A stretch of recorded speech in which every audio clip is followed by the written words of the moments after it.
আসসালামু আলাইকুম সবাইকে। কি অবস্থা তোমাদের সবার? আশা করি তোমরা সবাই অনেক অনেক ভালো আছো।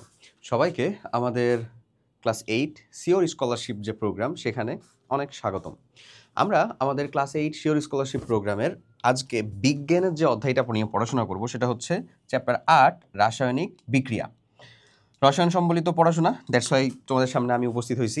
আশিকুল ইসলাম খান, পড়াশোনা করছি ঢাকা ইউনিভার্সিটিতে। পুরো ক্লাস জুড়ে আমি চেষ্টা করব তোমাকে এখানকার যাবতীয় যত যা কিছু প্রয়োজনীয় তা কমপ্লিটলি বুঝাই দিতে। চলো হচ্ছে শুরু করি। তো যেটা বললাম, তো এই চ্যাপ্টারের উপরে যত যা কিছু তোমার জন্য প্রয়োজনীয় ইম্পর্ট্যান্ট থিংস এবং যা কিছু তোমার বৃত্তি পরীক্ষায় আসার মতন অ্যাজ ওয়েল অ্যাজ তুমি নিশ্চয়ই বার্ষিক পরীক্ষাও দিবা, সেখানেও আসার মতন সব কিছু এই টু জেড ডিটেলস আলোচনা করা থাকবে।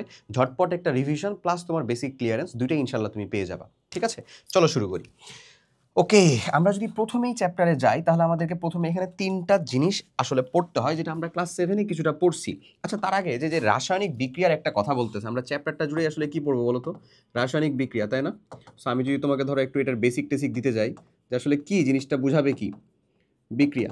ধরো আমি তোমাকে হচ্ছে যে একটা সিম্পলি মানে কমন উদাহরণ দিই। ধরো তোমার কাছে হচ্ছে সোডা আছে। সোডা সোডা মানে হচ্ছে কাপড় কাচা সোডা। কাপড় কাচা সোডা সার্ফ এক্সেল, বুঝতেছো? আমি একটা খুব কমন একটা ভিজিবল উদাহরণ দিচ্ছি। তোমার কাছে আছে, তুমি নিয়ে আসলা সেটা সার্ফ এক্সেলটা নিলা একটা পাত্রের ভিতরে কিছুটা। এরপরে তোমার কাছে লেবুর রস আছে না? লেবুটাকে চাপ দিয়ে একেবারে লেবুর রস কয়েক ফোঁটা ফালাও। দেখবা কি হচ্ছে, ফস ফস ফস ফস ফস ফস করতেছে। মানে একটা এই যে এখান থেকে লেবুর রস যে ফোঁটা পড়তেছে ওই সোডার উপরে যেটা পড়তেছে, তো এটাই দেখা যাচ্ছে ফুসিয়ে উঠতেছে, মনে হচ্ছে ফসফস করে উঠতেছে। এখানে কি ঘটতেছে বলো তো? রাসায়নিক বিক্রিয়া ঘটতেছে, কেমিক্যাল রিয়াকশন ঘটতেছে। এটাই হচ্ছে কাইন্ড অফ সোজা বাংলা হিসাবে চিন্তা করতে গেলে একটা রাসায়নিক বিক্রিয়া, যেটা তুমি ক্লাস 8-এ হিসাবে চিন্তা করতে গেলে ভিজিবিলিটি দেখতে পাও। নট অনলি এইটা, প্রত্যেকটা জিনিস যৌগ গঠনের জন্য আমার একটা রাসায়নিক বা কেমিক্যাল রিয়াকশন প্রয়োজন হয়েছে, অবভিয়াসলি হয়েছে। মানে তুমি চিন্তা করতে পারো, তুমি যে টেবিল চেয়ারের উপরে বসে পড়তেছো, এখানে নিশ্চয়ই পেইন্ট আছে, রং দেওয়া আছে, না থাকলে স্টিকার দেওয়া আছে, হোয়াট এভার ইট ইজ, কিছু একটা দেওয়া আছে।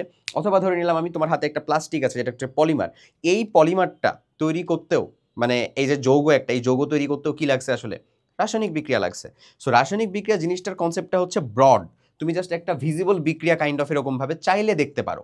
সো আমরা ওইখানকার ভিতরে ঢুকবো, ধীরে ধীরে ধীরে ধীরে ঢুকবো। তার আগে এই যে রাসায়নিক বিক্রিয়া কি, কেন, কেমনে হয়, কোথায় হয়, এ টু জেড যত সকল একেবারে বেসিক জিনিসপাতি দরকার সেগুলো তো আমাদেরকে একটু শিখতে হবে, হবে না? তাহলে চলো, রাসায়নিক বিক্রিয়ার জিনিসের শেখার আগে আমাদের যে জিনিস শিখতে হবে সেটা হচ্ছে তিনটা জিনিসের কথা আমি এখানে বলবো, যেটা তুমি ক্লাস 7-এ কিছুটা শিখছিলা।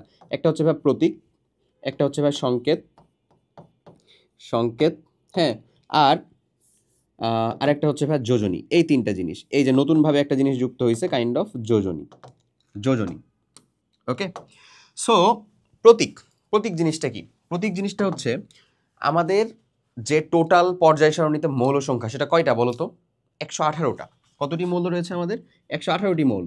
সো এই 118টি মৌলের মধ্যে, হ্যাঁ, 118টি মৌলের মধ্যে হাইড্রোজেন একটা মৌল, ক্লোরিন একটা মৌল, এই যে অক্সিজেন একটা মৌল, নাইট্রোজেন একটা মৌল, কার্বন একটা মৌল, এরকমভাবে মৌলগুলো রয়েছে না? এগুলো কয়টা রয়েছে টোটালে? 118টা। সো এই যে প্রত্যেকের নাম আমি বলতেছি হাইড্রোজেন, এটা কি এত বড় আমি লিখি না তো, আমি সিম্পলি কি দিয়ে প্রকাশ করি? এইচ দিয়ে, হাইড্রোজেন। এই যে সোডিয়াম আমি বলি, এটাকে কি দিয়ে প্রকাশ করি? Na দিয়ে। এখন তুমি বলতে পারো ভাইয়া সোডিয়াম, সোডিয়ামে Na কই আছে? Na তো নাই। বুঝাচ্ছি জিনিসটা কই থেকে আসলো। জিনিসটা হচ্ছে এই যে যে নামটা, এই নামটা দুইটা শব্দ থেকে আসতে পারে। হয় সেটা হবে হচ্ছে ভাই আমাদের গ্রিক অথবা ইংরেজি। গ্রিক বা ইংরেজি, গ্রিক গ্রিক নাম হইতে পারে, যেমন সোডিয়ামটা ন্যাট্রিয়াম থেকে আসে, ওটার গ্রিক গ্রিক নাম আসলে, হ্যাঁ। তাহলে গ্রিক বা ইংরেজি, ইংরেজি নামের, হ্যাঁ, যে পুরোটার নাম, এ নামের প্রথম এক বা দুই হরফ, প্রথম এক বা দুই শব্দ, দুই শব্দ নিয়ে তৈরি, এক বা দুই শব্দ নিয়ে তৈরি, সেটা হচ্ছে আসলে কি আমাদের বলতো? ওই যে প্রতীক, প্রতীকের কথা যেটা বলতেছি। তার মানে মৌল যেগুলো আছে 118টা, 118টা মৌল থাকলে তাদেরকে প্রত্যেকটাকে আলাদা করে আইডেন্টিফাই করার জন্য আমার 118টা কি আছে? প্রতীক আছে। আমাদের কয়টা জানা দরকার? বেসিক আমাদের যে কয়টা প্রয়োজন পড়ে সে কয়টাই আমরা জানবো। মানে অ্যাটলিস্ট সি দিয়ে যে কার্বন বুঝাই, সি এ দিয়ে যে ক্যালসিয়াম বুঝাই, এই দুইটা যেন তুমি বুঝো। সিইউ দিয়ে যে কপার বুঝাই, এই জিনিসগুলো যেন তুমি বুঝো, এতটুকু তোমার দরকার। কথা ক্লিয়ার? ওকে, সো আমরা প্রতীকের ক্ষেত্রে বলতে পারি কি? প্রতীকটা হচ্ছে আমাদের, আমরা বলতে পারবো যে আমাদের মৌলের, মৌল প্রকাশক রাশি, তাই না ভাইয়া? কি বলতে পারি আমরা? মৌল প্রকাশক রাশি, যেটা দিয়ে মৌলকে প্রকাশ করা হয়, মৌল প্রকাশক রাশি। সংকেতটা কি তাহলে বলো তো? এই প্রতীককেই তুমি কিন্তু বলতে পারো মৌলিক পদার্থের প্রকাশক রাশি, মৌল বা পরমাণু, পরমাণু প্রকাশক রাশি, যাই বলো না কেন। সংকেতটা হচ্ছে আমাদের যৌগ প্রকাশক রাশি, যৌগ, যৌগ প্রকাশক রাশি, যৌগ বা বলতে পারো আসলে অণু, যৌগ বা আরেকটার নাম এটা কি বলা যায়, যৌগ বা অণু, অনুপ্রকাশক যে রাশি সেটা। যেমন ধরো আমি তোমাকে বলছি যে ভাইয়া আমাদের একটা অক্সিজেন পরমাণু, হ্যাঁ একটা অক্সিজেন পরমাণু এবং দুইটা হাইড্রোজেন পরমাণু মিলে H2O তৈরি করে, এটা কি আসলে পানি, এটা কি পানি, পানির যে সংকেত সেটা হচ্ছে H2O। পানি কি একটা ভাইয়া অণু না, অণু বা যৌগ। সো যে এখানে কি এখানে মৌল কয়টা আছে বলো তো? দুইটা মৌল আছে। এরকম এরকম একাধিক মৌল মিলেও হচ্ছে একটা যৌগ তৈরি হতে পারে, যেমন হচ্ছে ধরে নাও H2 হাইড্রোজেন গ্যাস, তারপরে O2 oxygen gas, Cl2 chlorine gas, এগুলো সব দ্বিআণবিক গ্যাস। সো দ্বিআণবিক গ্যাস কারা সেটা তুমি জানবা, ধীরে ধীরেই জানবা। ঠিক একই রকম ভাবে N2 নাইট্রোজেন গ্যাস, এগুলো কিন্তু দ্বিআণবিক গ্যাস, এগুলো কিন্তু ফিক্সড। এটা দ্বিআণবিক তার মানে হচ্ছে এই যে তুমি দিয়ে দিলা হচ্ছে C2, কার্বনও হচ্ছে দ্বিআণবিক গ্যাস, এটাও কি হবে না? এখন এটা তো তুমি জানো না আসলে যে এটা কেন হচ্ছে C2 হবে না, এটা ধীরে ধীরে জানতে পারবা, আরো অনেক সময় লাগবে একটু, কিন্তু এটা হবে না। এই কার্বন কিন্তু আমার দ্বিআণবিক গ্যাস না, হ্যাঁ আমি তো বলেই দিচ্ছি দ্বিআণবিক গ্যাস, তার মানে দ্বিআণবিক গ্যাস অবশ্যই ফিক্সড, কেউ কোনো মৌল টৌলগুলাই, ঠিক আছে? সো তারা, ওকে আশা করি ধরতে পারছো। তাহলে যৌগ প্রকাশক যে রাশি বা অনুপ্রকাশক যে রাশি সেটাকে বলবো আমরা হচ্ছে আসলে সংকেত, আর যেটা আমাদের প্রতীক সেটা হচ্ছে মৌল প্রকাশক, মৌল প্রকাশক। একাধিক মৌল মিলেই আমার একটা যৌগ তৈরি হয় বা একটা অণু তৈরি হয়। কথাটুকু ক্লিয়ার, বুঝা গেছে নিশ্চয়ই? ওকে, সো এই হলো আমার বেসিক আলাপ আলোচনা। এখানে যেমন হচ্ছে আমরা এটা কি দিয়েছি, এটা নিশ্চয়ই একটা প্রতীক। এটা কার প্রতীক? সোডিয়ামের প্রতীক, ঠিক আছে? ঠিক একই রকম ভাবে কার্বন, কার প্রতীক? কার্বন মানে আমাদের কার্বনের প্রতীক। আচ্ছা, একই রকম ভাবে আমি যদি বলি ভাই আমাদের carbon dioxide CO2, carbon dioxide, তাহলে কার্বন ডাইঅক্সাইড যে বলতেছি আমি এখানে CO2 কেন বললাম? এটা তো আমি জানি যে কার্বন ডাইঅক্সাইড এটা হচ্ছে আমাদের কার, এটা হচ্ছে একটা আমাদের সংকেত, এটা হচ্ছে একটা অনুপ্রকাশক রাশি, এটা হচ্ছে একটা সংকেত বা একটা যৌগ প্রকাশক রাশি। এতটুকু আমি বুঝছি ক্লিয়ারলি? হ্যাঁ বুঝছি ক্লিয়ারলি।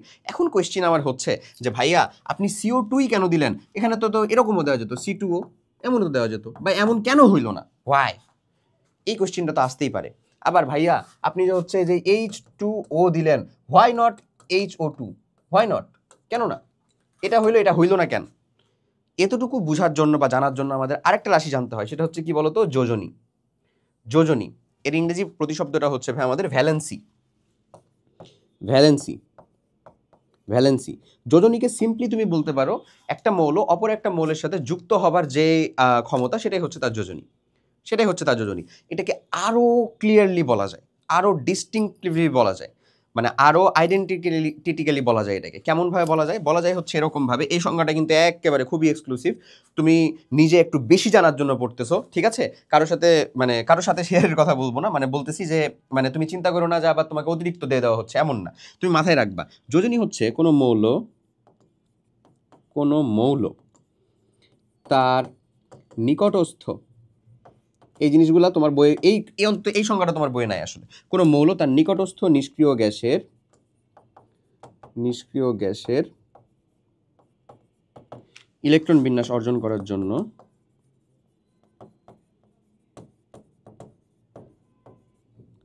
লাভের জন্য যতটি ইলেকট্রন ত্যাগ বা গ্রহণ করে। অবভিয়াসলি তোমার জন্য বোঝা একটু কঠিন হয়ে গেল, সমস্যা নাই, আমি বুঝিয়ে দিচ্ছি জিনিসটা, আমি বুঝাবো, সমস্যা নাই। ধরো আমরা জানি আমাদের হাইড্রোজেনের পারমাণবিক সংখ্যা কত বলো তো? 1। হিলিয়ামের পারমাণবিক সংখ্যা কত বলো তো? 2। হিলিয়াম কি একটা নিষ্ক্রিয় গ্যাস না? এই নিষ্ক্রিয় গ্যাস আলাদা কারা, তাদেরকে একটু লিস্ট করে ফেলি তো। হিলিয়াম এটা হচ্ছে আমাদের 2। নিয়ন কত? 10। আর্গন কত ভাইয়া? 18। ক্রিপ্টন আর বেশি পর্যন্ত যাওয়া লাগে না যদিও, তারপরে লিখে দিই 36। তারপরে জেনন, রেডন এগুলো আছে, অত দূর পর্যন্ত যাওয়া লাগে না, পরেরটা 54 এরকম। আচ্ছা দেখো হিলিয়াম তার মানে একটা নিষ্ক্রিয় গ্যাস। এরপরে যদি আমি আসি লিথিয়ামের পারমাণবিক সংখ্যা কত ভাইয়া? 3। হ্যাঁ, বেরিলিয়ামের পারমাণবিক সংখ্যা কত? 4। বোরন কত ভাইয়া? 5। কার্বন 6। নাইট্রোজেন 7। অক্সিজেন 8। ফ্লোরিন 9। এগুলা কি লিখছি আমরা? তার পারমাণবিক সংখ্যা লিখছি, এগুলা হচ্ছে তার পারমাণবিক সংখ্যা, অ্যাটমিক নাম্বার। পারমাণবিক পারমাণবিক সংখ্যা লিখছি, বুঝছো? তাহলে তুমি বলো ফ্লোরিনের পরে কে আছে? নিয়ন। নিয়নটা হচ্ছে 10। এখন অক্সিজেনের, এই যে একটু ভালো করে মনোযোগ দেওয়ার চেষ্টা করো, দেখো অক্সিজেনের পারমাণবিক সংখ্যা কত আমাদের? 8। ও যদি তার নিকটস্থ মৌল, নিকটস্থ কে? হিলিয়াম। ও তো হিলিয়াম আর এর মধ্যেই আছে, তাই না? বলো তো, এই যে হিলিয়াম এবং নিয়নের মধ্যেও আছে। নিয়নও তো আমার একটা নিষ্ক্রিয় গ্যাস। তো হিলিয়াম আর নিয়নের মধ্যে আছে হচ্ছে অক্সিজেন। নিকটস্থ কে? অবশ্যই নিয়ন। ওকে নিকটস্থ মৌলের নিকটস্থ নিষ্ক্রিয় গ্যাস যেটা, তার ইলেকট্রনিক বিন্যাস অর্জন করতে হলে কি করতে হবে বলো তো? 2টা ইলেকট্রন গ্রহণ করতে হবে না? দ্যাটস ওয়াই অক্সিজেনের যোজনী হচ্ছে কত? 2। কার যোজনী কত সেটা আমি তোমাকে বলে দিলাম। তুমি যদি তোমার বইটাকে একটু ভালো করে পড়ো তাহলে ওখানে জাস্ট দেখবা যে কার যোজনী কত সেটা বলা আছে, বাট এটা বলা নাই যে কেন তার যোজনী এত, বুঝছো? তুমি যদি চিন্তা করো যার হাইড্রোজেনের পারমাণবিক সংখ্যা 1, যেটা যেটা তার পারমাণবিক সংখ্যা সেটাই তার যোজনী। ভুল না? টোটালি কনসেপ্টটাই ভুল। কি জিনিসটা? তার নিকটস্থ নিষ্ক্রিয় গ্যাসের ইলেকট্রনিক বিন্যাস অর্জন করার জন্য যতগুলো ইলেকট্রন গ্রহণ বা ত্যাগ করা লাগে, হাইড্রোজেনের নিকটস্থ কে? এই না? এখন এটা দিয়ে ওভারঅল হয় বা সাধারণভাবে হয় অনেকগুলো ডিফারেন্ট কেস আছে। যেমন একাধিক কোনো মানুষের একাধিক যোজনী থাকে, যেমন হচ্ছে ধরে নাও কপারের যোজনী হচ্ছে যে মানে 1, আবার হচ্ছে যোজনী না, বেসিক্যালি জারণ মান 1 + 1 + 2 এরকম হইতে পারে। এখানে তোমাকে জারণ মান নিয়ে পড়ানো হয় নাই, তাই তুমি প্লাস মাইনাস নিয়ে বা হ্যান ত্যান এত নিয়ে এত বেশি টেন্স হও না। যোজনী জারণ মান আবার আলাদা। এই যে এই প্লাস মাইনাস দিলে এটা জারণ মান হয়, এটা যোজনী হয় না। এগুলা নিয়ে এখন চিন্তিত হওয়ার দরকার নাই। ওকে, তারপরে ধরো আমি তোমাকে একটা কথা বলি, যেমন হচ্ছে ক্লোরিনের পারমাণবিক সংখ্যা হচ্ছে 17। তাহলে ক্লোরিনের নিকটস্থ গ্যাসকে এই না, তাহলে এর যোজনী কত হবে? 1 হবে। যোজনী কত হবে বলো? 1 হবে। সো আমরা যে যোজনীর কনসেপ্টটা, এই যোজনীর কনসেপ্টটাকে হাত হিসেবে চিন্তা করতে পারি। কি হিসাবে? হাত বা হ্যান্ড। এটা আবার তোমার বইয়ে উদাহরণটা দেওয়া আছে বাচ্চাকালের উদাহরণের মতন। যোজনীটাকে তুমি কি বলতে পারো ভাইয়া? হাত বলতে পারো। হাত হিসাবে কি বলতে পারো? যে ধরো অক্সিজেনের যোজনী কত বললাম? 2। তার মানে হাত হচ্ছে কাইন্ড অফ 2টা। তাহলে 1 হাত আলাদায় আছে, ওদের 2 জনকে সে ধরতে পারবে। দ্যাটস ওয়াই এই যে দেখো, তুমি অক্সিজেনের যোজনী আর হাইড্রোজেনের যোজনী হচ্ছে যে কি করবা? ট্রান্সফার করে লিখে দিবা খালি, তাইলেই হইলো। 1 হাত আলা তাকে সে 2টা ধরতে পারবে, মানে হাইড্রোজেনের 1, এটা হচ্ছে 2। তাহলে যৌগটার সংকেতটা কেমন হবে? 1 থাকলে তো আর লেখার প্রয়োজন পড়ে না, দ্যাটস ওয়াই H2O হয়ে গেল। বুঝছো জিনিসটা? যোজনীটা এক্সচেঞ্জ করে লিখতে হয়। যেমন অ্যালুমিনিয়ামের যোজনী হচ্ছে ভাইয়া যোজনী 3, আর অক্সিজেনের যোজনী হচ্ছে ভাইয়া 2। মানে অ্যালুমিনিয়াম 3টাকেই ধরতে পারবে, 3টা 1 হাত আলাকে ধরতে পারবে। অক্সিজেন 2টা 1 হাত আলাকে ধরতে পারবে। তাহলে অ্যালুমিনিয়াম যদি ভালো করে মনে বুঝে দেখো তো, অ্যালুমিনিয়াম মানে মাথা একেবারে আওলাই দিও না আবার, কিন্তু সিম্পলি বলো অ্যালুমিনিয়াম ধরতে পারবে কতজন? 1 হাত আলাকে 3 জন। ঐকিক নিয়ম দিয়ে করো দেখি, 2 হাত আলাকে তাহলে মানে 2 হাত আলাগুলা কয়জন ধরতে পারবে? মানে আলটিমেটলি চিন্তা করতে গেলে 2 হাত আলাগুলা কয়জনকে ধরতে পারবে? মানে সিম্পল হিসাবটা হচ্ছে যে ধরো আমি অ্যালুমিনিয়ামও লিখলাম, অক্সিজেনও লিখলাম, এরপরে তার যোজনীটা আমি উল্টাই দিব। যোজনীটা যদি উল্টাই দিই, অক্সিজেনের যোজনীটা অ্যালুমিনিয়ামের সংখ্যা হিসেবে যাবে, অ্যালুমিনিয়ামের যোজনীটা অক্সিজেনের যোজনী হিসেবে যাবে। ডান, এটাই হয়ে যাচ্ছে তার যৌগ, ওদের দুজনের মধ্য দিয়ে যৌগ। ক্লিয়ার? এখন এই যোজনী তৈরি করার পরে বা এটা কমপ্লিট করার পরে ভালো করে বুঝো, যদি দেখি তার কোনো একটা কমন সংখ্যা দ্বারা ভাগ করা সম্ভব থাকে, তাহলে সেটা আমরা করে দিব। যেমন ধরো কার্বনকে দেখো তো ভাই, কার্বন 6, তাহলে ও 10-এ আসতে গেলে 4 লাগবে, অথবা 2-এ যেতে গেলেও 4 লাগবে। ওর নিকটস্থ নিষ্ক্রিয় গ্যাস 4-4-এর পার্থক্য। তার মানে কার্বনের যোজনী কত? 4। অক্সিজেনের যোজনী কত? ধরো আমি এটা লিখলাম, কার্বনের যোজনী হচ্ছে ভাই আমাদের 4, অক্সিজেনের যোজনী হচ্ছে আমাদের 2। তাহলে যোজনী তো আমরা উল্টাপাল্টা করে লিখবো না? লিখলাম। লেখার পরে এবার তোমাকে কি করতে হবে বলো? কোনো যদি কমন নাম্বার দিয়ে ভাগ যায় তাহলে ভাগ দিয়ে দিতে হবে। তাহলে এটা 2 দিয়ে ভাগ দিয়ে চলে যায় না? CO2, carbon dioxide. That's why যৌগটা হয় হচ্ছে কার্বন ডাইঅক্সাইড। দ্যাটস ওয়াই এই যে H আর O দিয়ে তুমি এটাকে যোজনীটা উল্টাপাল্টা করে লিখলা জাস্ট H2O, বা এই যে H2O হয়, এটা হয়, বাট OH2 এটা হওয়া পসিবল না। যোজনীতে এক্সচেঞ্জ করে লিখবো আমরা। ক্লিয়ার? এই যোজনীতে কিন্তু হাতের হিসাব, এখানকার হিসাবটা আশা করি বুঝছো। ঐকিক নিয়ম করলে এটা ঠিকই হচ্ছে ধরতে পারবা যে অ্যালুমিনিয়াম এটা বোঝাচ্ছে 1 হাত আলা, যার একটা হাত আছে এরকম 3 জনকে ধরতে পারবে। যার একটা হাত আছে এরকম ধরতে পারবে হচ্ছে 3 জনকে। হ্যাঁ, তাহলে যার 2টা হাত আছে এরকম কয়জনকে সে ধরতে পারবে? যদি চিন্তা করো যে যার 1 হাত আছে এরকম ধরতে পারে হচ্ছে 3 জনকে। হ্যাঁ, যার 2 হাত আছে এরকম ধরতে পারবে তাহলে কয়জনকে? যার 2 হাত আছে 1 হাত আলা এরকম 3 জনকে ধরতে পারে, মানে 3 জনকে ধরতে পারে 1 হাত আলা যার। ঠিক আছে? এরকম ভাবে যদি চিন্তা করে আসো তাহলে উত্তরটা কিন্তু ঘুরে ফিরে এই জিনিসই আসবে। এখন এটাকে যদি একটা কমন সংখ্যা দ্বারা জাস্ট গুণ দাও, তুমি তোমার ইচ্ছা, ধরো আমি যদি এরকম বলি 4O6 ধরো যদি এরকমভাবে আসে, এরকমভাবে যদি আসে, ইফ সাপোজ, আমি সাপোজের কথা বললাম, এরকমভাবে আসতে পারে, কিন্তু এখানে তো কমন সংখ্যা দ্বারা ভাগ হয়ে যাবে, 2 দ্বারা ভাগ হয়ে যাবে, 2 দ্বারা ভাগ হয়ে গেলেও তো এটা থাকে, থাকে না? এই তো থাকে। বুঝছো যোজনীর হিসাবটা? যোজনীর হিসাবটা তোমাদের এই ক্লাসে যতটুকু প্রয়োজন ততটুকু আমি আশা করি বললাম, এর বেশি আশা করি যাবো না, ওই যে না হলে ওই ঝামেলার ভিতরে পড়ে গেলে দেখবা যে আরও বেশি হচ্ছে, যে মানে কনসেপ্ট মানে চলে যাচ্ছে। এখানে আমরা জাস্ট কিচ্ছু করিনি, এখানে এই সংখ্যাটাকে জাস্ট 2 দ্বারা গুণ করে দিছি, 2 দ্বারা, যেহেতু বললামই একটা তোমাকে যে আসলে কমন সংখ্যা দ্বারা ভাগ হয়ে যাবে, এই যে ভাগ হয়ে যাচ্ছে, ঠিক ওরকম 2 দ্বারা গুণ করেও তোমাকে দেখাইছি। ক্লিয়ার? আশা করি বুঝা গেছে। ওকে, তাহলে এই যে আমাদের এই এখান থেকে মেন কাহিনীটা আশা করি ধরতে পারছো। এখানে দেখো তার গঠন প্রণালীগুলো দেওয়া আছে। এবার বলো কার্বন আর হাইড্রোজেনের যোজনী, কার্বন আর মানে তাহলে এখন যদি তোমাকে যে কোনো একটা যৌগ লিখতে বলা হয় যে কার্বন এবং ক্লোরিন, কার্বন আর ক্লোরিন দিয়ে কি যৌগ তৈরি হবে লিখো, ধরো, তো তুমি কি জানো, কার্বন লিখলা, ক্লোরিন লিখলা, তুমি জানো যে যোজনী এর পরে চেঞ্জ হয়ে যাবে, জাস্ট এর যোজনী ওকে লিখবো, ওর যোজনী একে লিখবো, তাইলে আমার হয়ে গেল। তো তাহলে আমি যদি লিখি যে আমাদের কার্বনের যোজনী কত ভাইয়া 4, ক্লোরিনের যোজনী কত 1, তার মানে এটা আসলে CCl4 ভাইয়া, এক্স্যাক্টলি CCl4 ভাইয়া। তোমাকে বলা হলো ভাইয়া নাইট্রোজেন এবং আমাদের নাইট্রোজেন আর হচ্ছে আমাদের হাইড্রোজেন মিলে একটা যৌগ তৈরি হবে, তাহলে কি হবে? নাইট্রোজেন আর হাইড্রোজেন মিলে যৌগ তৈরি হবে, ঠিক আছে? তাহলে কি হবে? এই যে নাইট্রোজেন লিখে ফেললাম, তারপরে কি হবে বলো তো, হাইড্রোজেন লিখে ফেললাম, তারপরে তাদের যোজনীটা এক্সচেঞ্জ, হাইড্রোজেনের যোজনী 1, ওটা লিখবো না, তাহলে নাইট্রোজেনের যোজনী কত 3 দিয়ে দিলা, NH3, ডান। দেখো তো হয় কিনা, হতে বাধ্য, কেন হবে না? ক্লিয়ার? বোঝা যাচ্ছে? এই হচ্ছে এখানকার আলাপ। তাহলে তুমি আশা করি প্রতীক, সংকেত এবং যোজনী এই জিনিসটা ধরতে পারছো।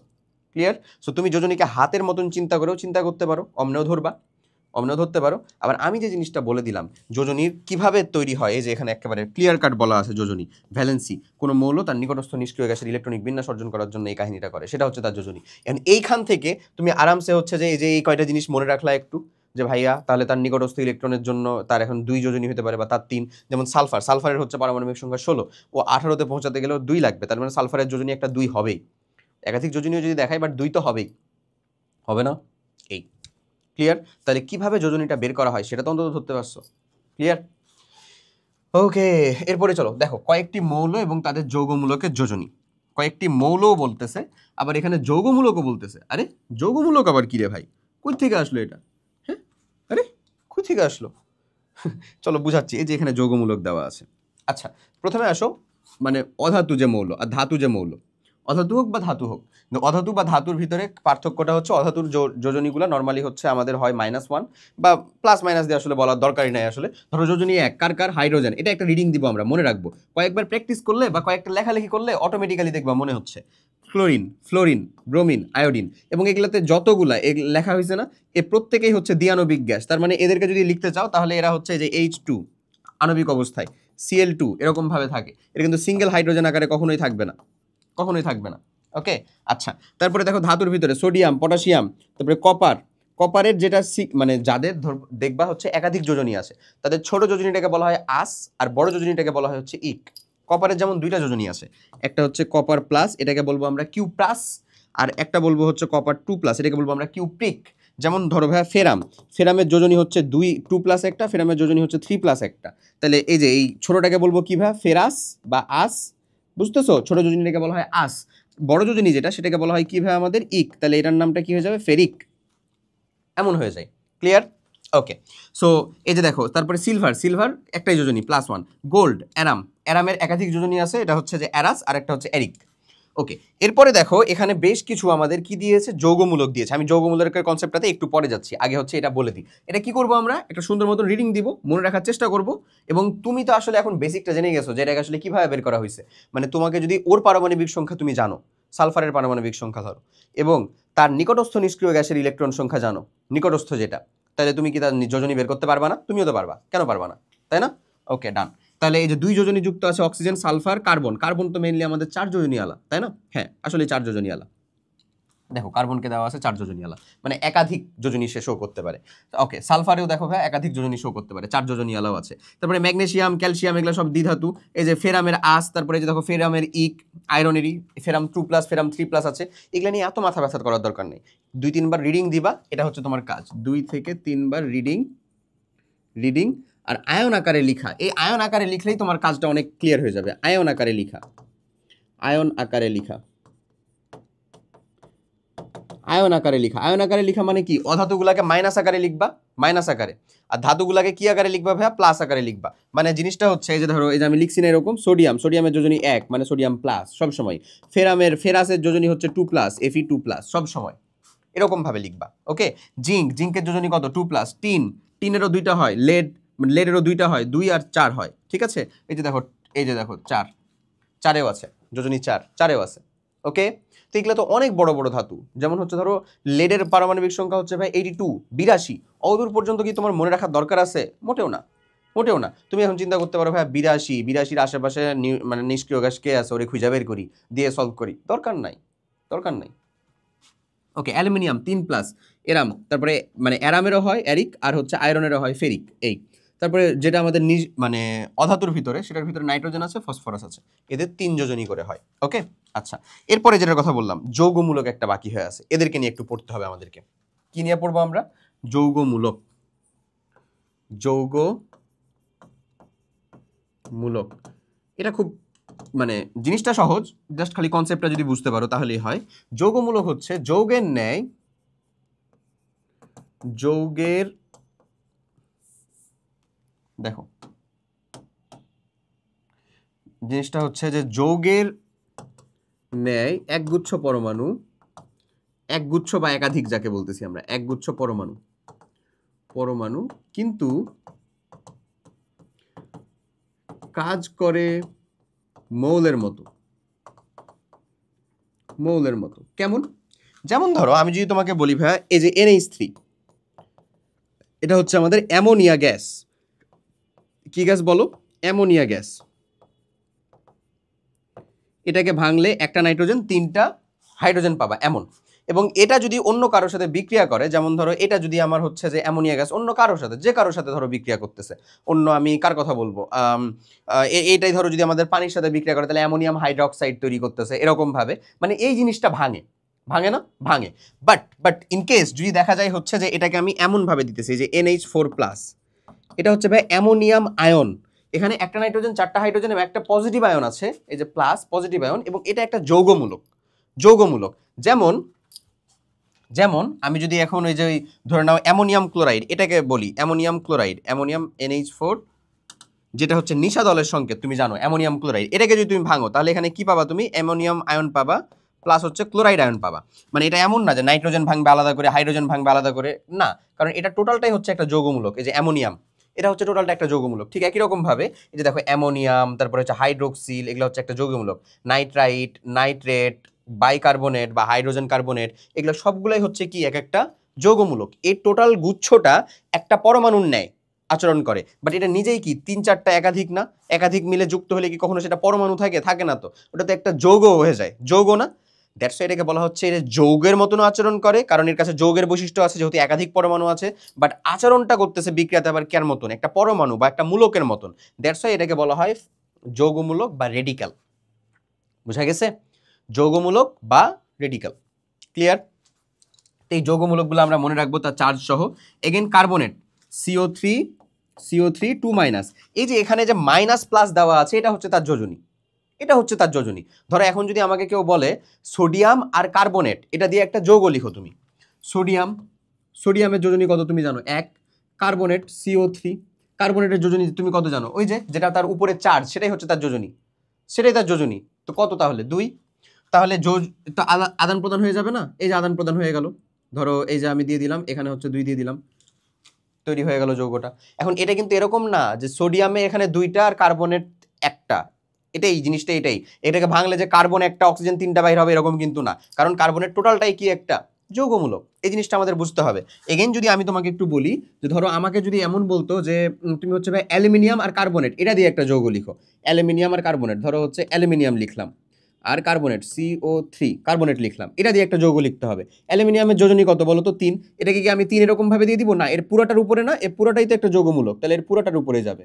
আর কার্বনেটের যোজনী কত? 2। এটা এরকম ভাবে যাবে, দেখতেছো? এরকম ভাবে যাবে।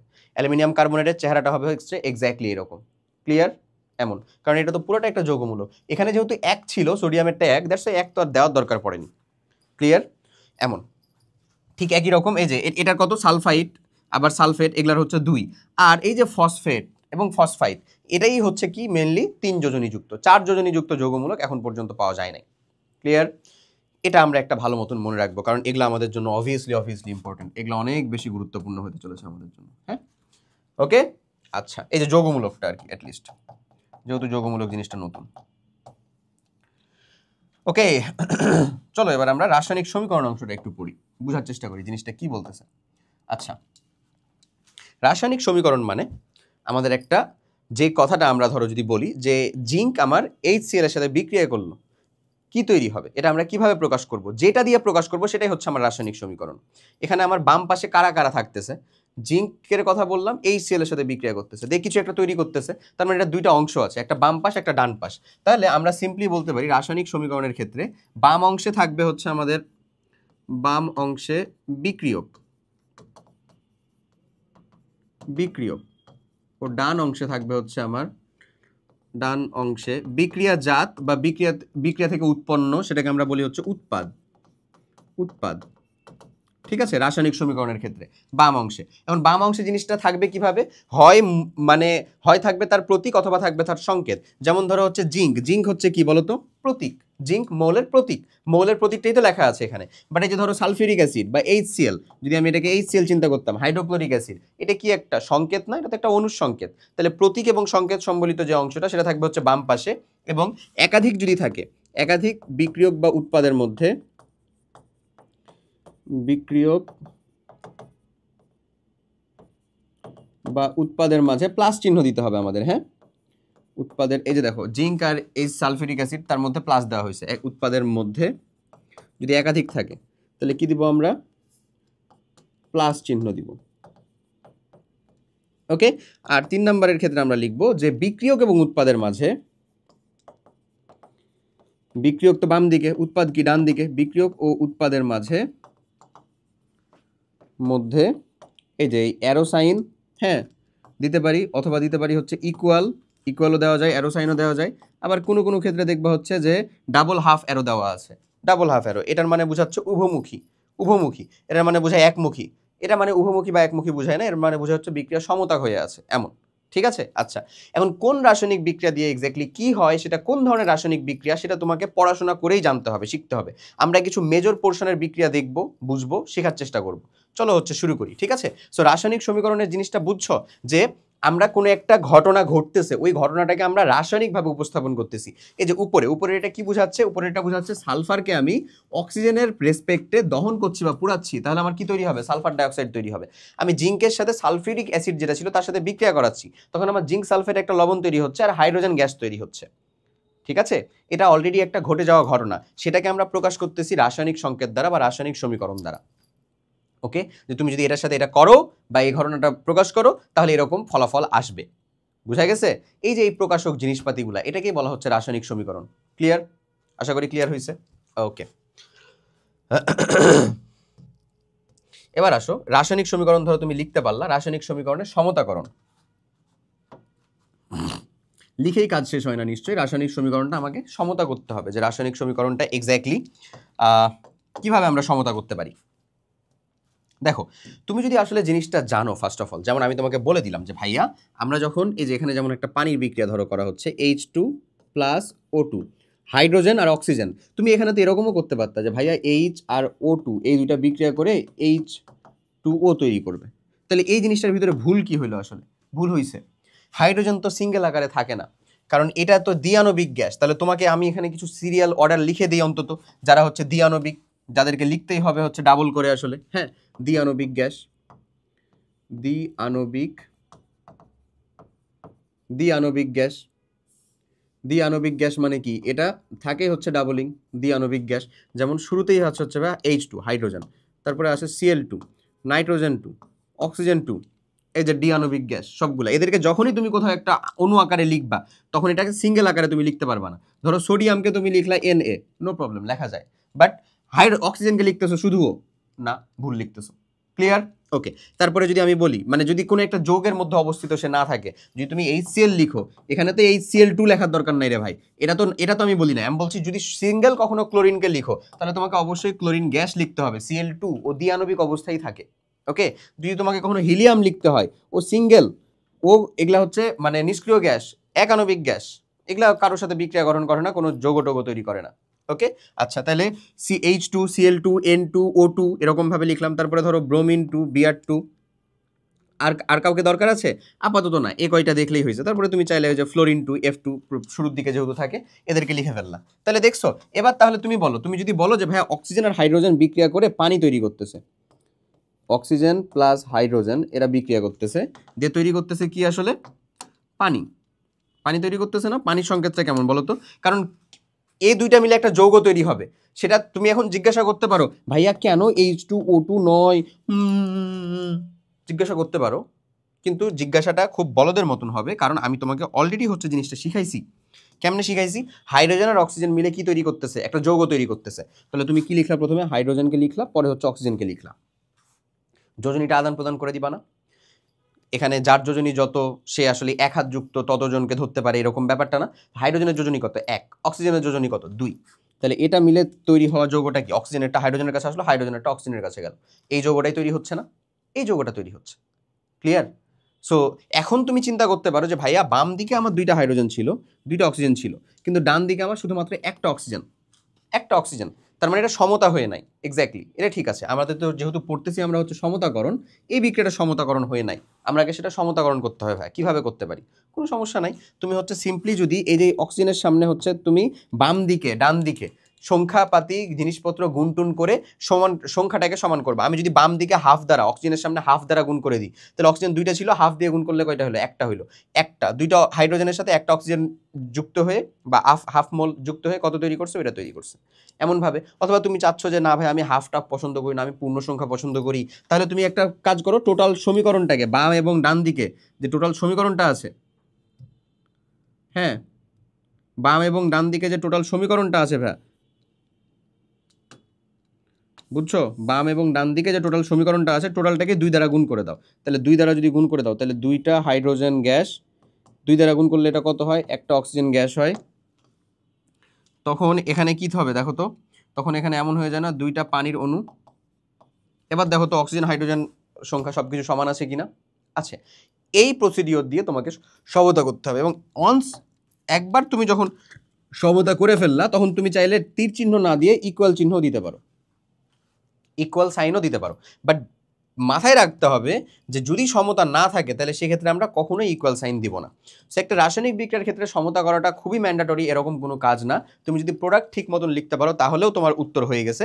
বাট দ্য থিং ইজ, তুমি যদি ওই রাসায়নিক বিক্রিয়া নিয়ে কোনো ম্যাথামেটিক্যাল ক্যালকুলেশন করতে চাও, তাকে ম্যাথামেটিক্যালি এক্সপ্রেশন করতে চাও, বা তাকে ওই তো ম্যাথের আকারে প্রকাশ করতে চাও, তাহলে সেক্ষেত্রে তোমার সমতা লাগবেই, অবশ্যই লাগবে। ধরো এখানে যেমন একটা বিক্রিয়া, এই যে পানির এই বিক্রিয়ার কথা এখানে দেখানো হয়েছে, ডিরেক্ট আমি যখন এটা দেখাইছি, এটা যখন হচ্ছে লিখে দিছি, এটা যখন লিখে দিছি তখন H2 লিখে দিলাম। এখানে কিন্তু অক্সিজেন হাইড্রোজেনের সংখ্যাটা আমার সমান হয়ে নাই, আমি পরবর্তীতে এটাকে সমতা করছি। ওকে, সো এই যে দ্বিআণবিক আলাদাকে একটু মনে রাখো। এটা আমার সময় খুব প্যারা দিত যে ভাইয়া কোনটা দ্বিআণবিক কোনটা এটা তো জানি না বা বুঝতেছি না, তাহলে এটাকে আমি ভুলভাল তো লিখতেই পারি চাইলে। এই এরকম তোমার যোজনী মনে আছে, তোমার দ্বিআণবিককে সেগুলা মনে আছে, তাহলে তুমি যদি এখন খালি জানো যে আমাদের, ধরে নাও আমি যেমন করতেছি বিক্রিয়াটা, দেখো আমি তোমাকে এখানে একটা এক্সট্রা বিক্রিয়া শিখাই। এটা তো প্রকারভেদে চলে গেছে সংযোজন বিক্রিয়া, চলো আমি হচ্ছে যে এখানে একটা এক্সট্রা বিক্রিয়া শিখাই। ধরো হচ্ছে আমি বললাম যে সমতারই আরেকটা পার্ট, হ্যাঁ সমতাকরণ এবং বিক্রিয়া।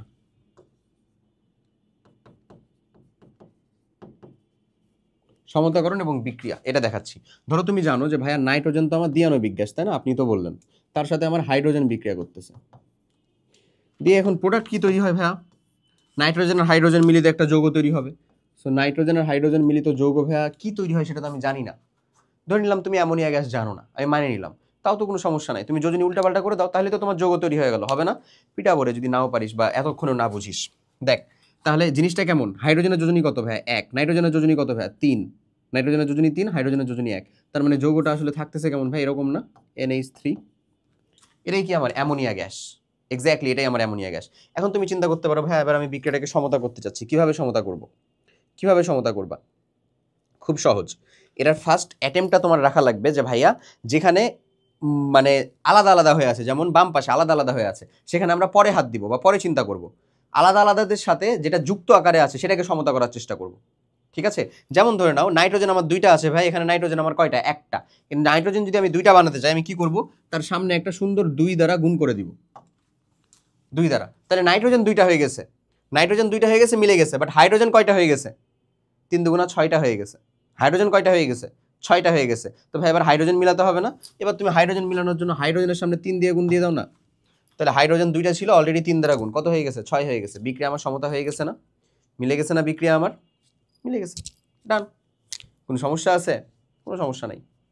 বুঝতে পারছি? পারবো? আশা করি পারা উচিত। ঠিক আছে? ওকে।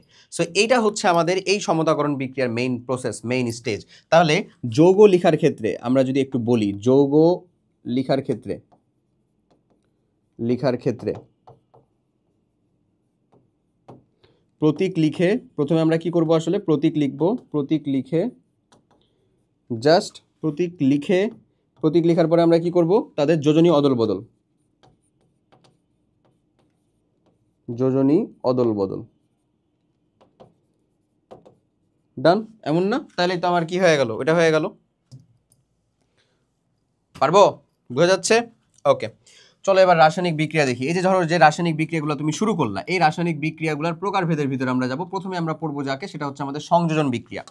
কোন বিক্রিয়া বলো ভাইয়া? সংযোজন বিক্রিয়া। তুমি যদি সংযোজন বিক্রিয়াটাকে একটু পড়ো, সংযোজন বিক্রিয়ার বেসিক কনসেপ্ট বা সোজা বাংলা ভাষায় যদি এটাকে একটু লিখতে হয়, সেই লেখাটা লিখবো আমরা যে বিক্রিয়ক অণুগুলো যুক্ত হয়ে যাবে, বিক্রিয়ক অণুগুলো যুক্ত হয়ে যাবে,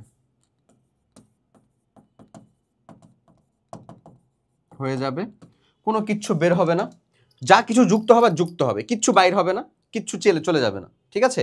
যা কিছু যুক্ত হবে, যা কিছু, যা ছিল, গান গাইবো না, যাই হোক, যা কিছু যুক্ত হবার, আমি গান গাইলে তোমরা এমনিও পালায় যাবা। যা কিছু যুক্ত হবার তা যুক্ত হবে।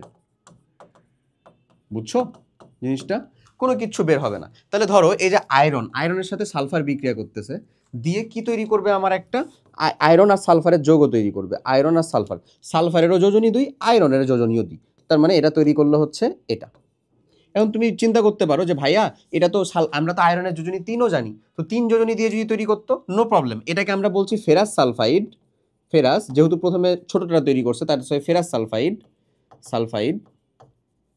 যদি এমন হইতো যে 3 যোজনী দিয়ে তৈরি করতেছে, তাও হয়তো কোনো সমস্যা নাই। তাহলে কেমন হইতো দেখতে বলো তো? আয়রনের যোজনী হচ্ছে 3, তাহলে সালফারের কাছে গেল 3। সালফারের যোজনী হচ্ছে 2, তাহলে এর কাছে আসলো 2। তাহলে এটাকে আমরা কি বলবো বলো তো? Ferric sulphide. ওকে, আচ্ছা। দেখো এবার জিঙ্ক আর সালফার, তো জিঙ্কের যোজনী তো একটাই হয়, 2। সালফারের যোজনীও একটাই, তাহলে জিঙ্ক সালফাইড তৈরি হয়েছে। সো জিঙ্কের সাথে সালফার সংযোজন বিক্রিয়ার মাধ্যমে জিঙ্ক সালফাইড তৈরি করে। তো সংযোজন বিক্রিয়ার বেসিক হিসাবটা কি? বিক্রিয়ক অণুসমূহ যুক্ত হবে, যা কিছু যুক্ত হবে তা যুক্ত হবে, কোনো কিছু বের হবে না, কোনো কিছু ভেঙে যাবে না। ওকে, এগেন যদি আমি আসি, অ্যামোনিয়ার সাথে বিক্রিয়া করতেছে, ধরো HCl, অ্যামোনিয়ার সাথে HCl বিক্রিয়া করতেছে, দিয়ে আমাদের প্রোডাক্ট হিসেবে তৈরি করে দিচ্ছে কি? Ammonium chloride, NH4Cl। এই জিনিসটা যেটা তৈরি হলো, এটা টোটাল একটা আয়নিক বিক্রিয়া ভাইয়া। এখন তুমি এটা বইলো না যে ভাইয়া এই যে NH3টা কিভাবে এটা তৈরি হয়ে গেল। আমি হাইয়েস্ট একটু তোমাকে হচ্ছে যে খালি দেখাতে পারবো, কিন্তু দেখাতে শুরু করলে তুমি আশা করি দেখবা যে চোখের পানি, নাকের পানি শুরু হয়ে গেছে। কেন দেখাবো? আচ্ছা আগে দেখি তো আবার এই যে কি চলে আসার জন্য, এটা কি ঠিক আছে? হ্যাঁ ঠিক আছে। চলো হাইয়েস্ট একটু অল্প করে দেখাবো। দেখো নাইট্রোজেনটা বা এটাকে, অ্যামোনিয়াটাকে তুমি অ্যামোনিয়া লিখতে পারো, হাইড্রোজেন 3টার একটা নাইট্রোজেন। এই নাইট্রোজেনের কাছে না ভাই এক জোড়া লন পেয়ার ইলেকট্রন থাকে। মাথার ভিতরে বাজ পড়বে, লন পেয়ার ইলেকট্রন কি? হ্যাঁ, লন পেয়ার ইলেকট্রন মানে ওরা বন্ধন গঠনে অংশগ্রহণ করতে পারেনি, জাস্ট এতটুকু মাথায় রাখো, তাইলে হয়েছে। এখন এই যে HClটা হাইড্রোক্লোরিক অ্যাসিড, তুমি তো অম্লক্ষার সমতা থেকে জানো এটাতে আসলে কি আকারে ভাঙে? H+ আকারে ভাঙে, প্লাস Cl- আকারে ভাঙে।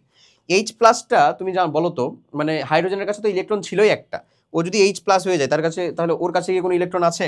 উত্তরটা হচ্ছে না। আছে রে? উত্তরটা হচ্ছে না। সো ও এই যে অ্যামোনিয়ার যে লন পেয়ার ইলেকট্রন, ও এক জোড়া ইলেকট্রন কি পুরোটাই হাইড্রোজেনটা নিতে পারে না? পারে। তাহলে যদি নেয় তাহলে কেমন থাকে জানো? এই যে H3NH+, এমন থাকে। সে এই জিনিসটাকে কি সুন্দর করে একটু এমন লেখা যায় না যে N একটা, হাইড্রোজেন কয়টা? 4টা, আর টোটালটার উপরে হচ্ছে প্লাস। দ্যাটস ওয়াই এই যে NH4 এর প্লাস, এই প্লাসটা আসলে কার প্লাস? এটা টোটালটার উপরে প্লাস, এটা নাইট্রোজেনের প্লাস বা হাইড্রোজেনের প্লাস এরকম না। হ্যাঁ, বেসিক্যালি এটা প্লাস হইলে বা দিতে চাইলে তোমাকে হাইড্রোজেনের উপরেই দিতে হবে, এমন। বুঝছো? একটু মাথাটা চক্কর দিয়ে উঠলো না যে ভাইয়া করলেন কি আর হইলো কি? বাট যাই হোক, হট এভার, এই যে অ্যামোনিয়াম আয়নটা এভাবে তৈরি হয় এখানে, দিয়ে অ্যামোনিয়াম ক্লোরাইড তৈরি করে দেয় তোমাকে। ভুলে যাও যা বলছি, এখান থেকে অংশ ভুলে যাও, এই বিক্রিয়াটা মুখস্থ রাখবা। অ্যামোনিয়া প্লাস হাইড্রোজেন ক্লোরাইড দিয়ে অ্যামোনিয়াম ক্লোরাইড তৈরি হয়। ক্লিয়ার? মুখস্থ রাখবা, কোনো দরকার নেই। ওকে, এখন এগুলা পড়তে গেলে দেখবা হচ্ছে যে এখনই নিজেকে আলবার্ট আইনস্টাইন মনে হবে, তারপরে দেখবা যে তুমি বার্ষিক পরীক্ষায় ফেল করছো। সো ওরকমভাবে দরকার নেই, মানে অতিরিক্ত শিখতে যে বেসিক যেটুকু দরকার, প্রয়োজনীয় যেটুকু, সেটুকু ভুলে তো আমার লাভ নেই। ওকে, আশা করি তাহলে সংযোজন বিক্রিয়ার হিসাবটা বুঝা গেছে। রেড মার্ক করে দিলাম, যেটা ভুলে যেতে হবে লিখে দিলাম, কারণ এটা তো তোমার কাছে স্লাইড আকারে থাকবে তো নিশ্চয়ই। বাট যারা আছে আমার সোনার ছেলেমেয়েরা, যাদের মানে যারা আরেকটু বেশি পড়তে চায় আর কি, তাদের জন্য ওকে, বাট সবার জন্য না। আচ্ছা, এরপরে আসো খুবই মজার একটা বিক্রিয়া, দহন বিক্রিয়া। সব থেকে বেশি বা সব থেকে প্রয়োজনীয় যে বিক্রিয়াটা আমরা মেইনলি কাজে লাগাই। হ্যাঁ, আচ্ছা, দহন বিক্রিয়াটা কি? অক্সিজেনের সাথে অক্সিজেন এর উপস্থিতিতে পুরানো, সোজা বাংলা হিসাব, পুরানো বা কম্বিশন করা। হ্যাঁ, এটাই হচ্ছে আমাদের দহন বিক্রিয়া।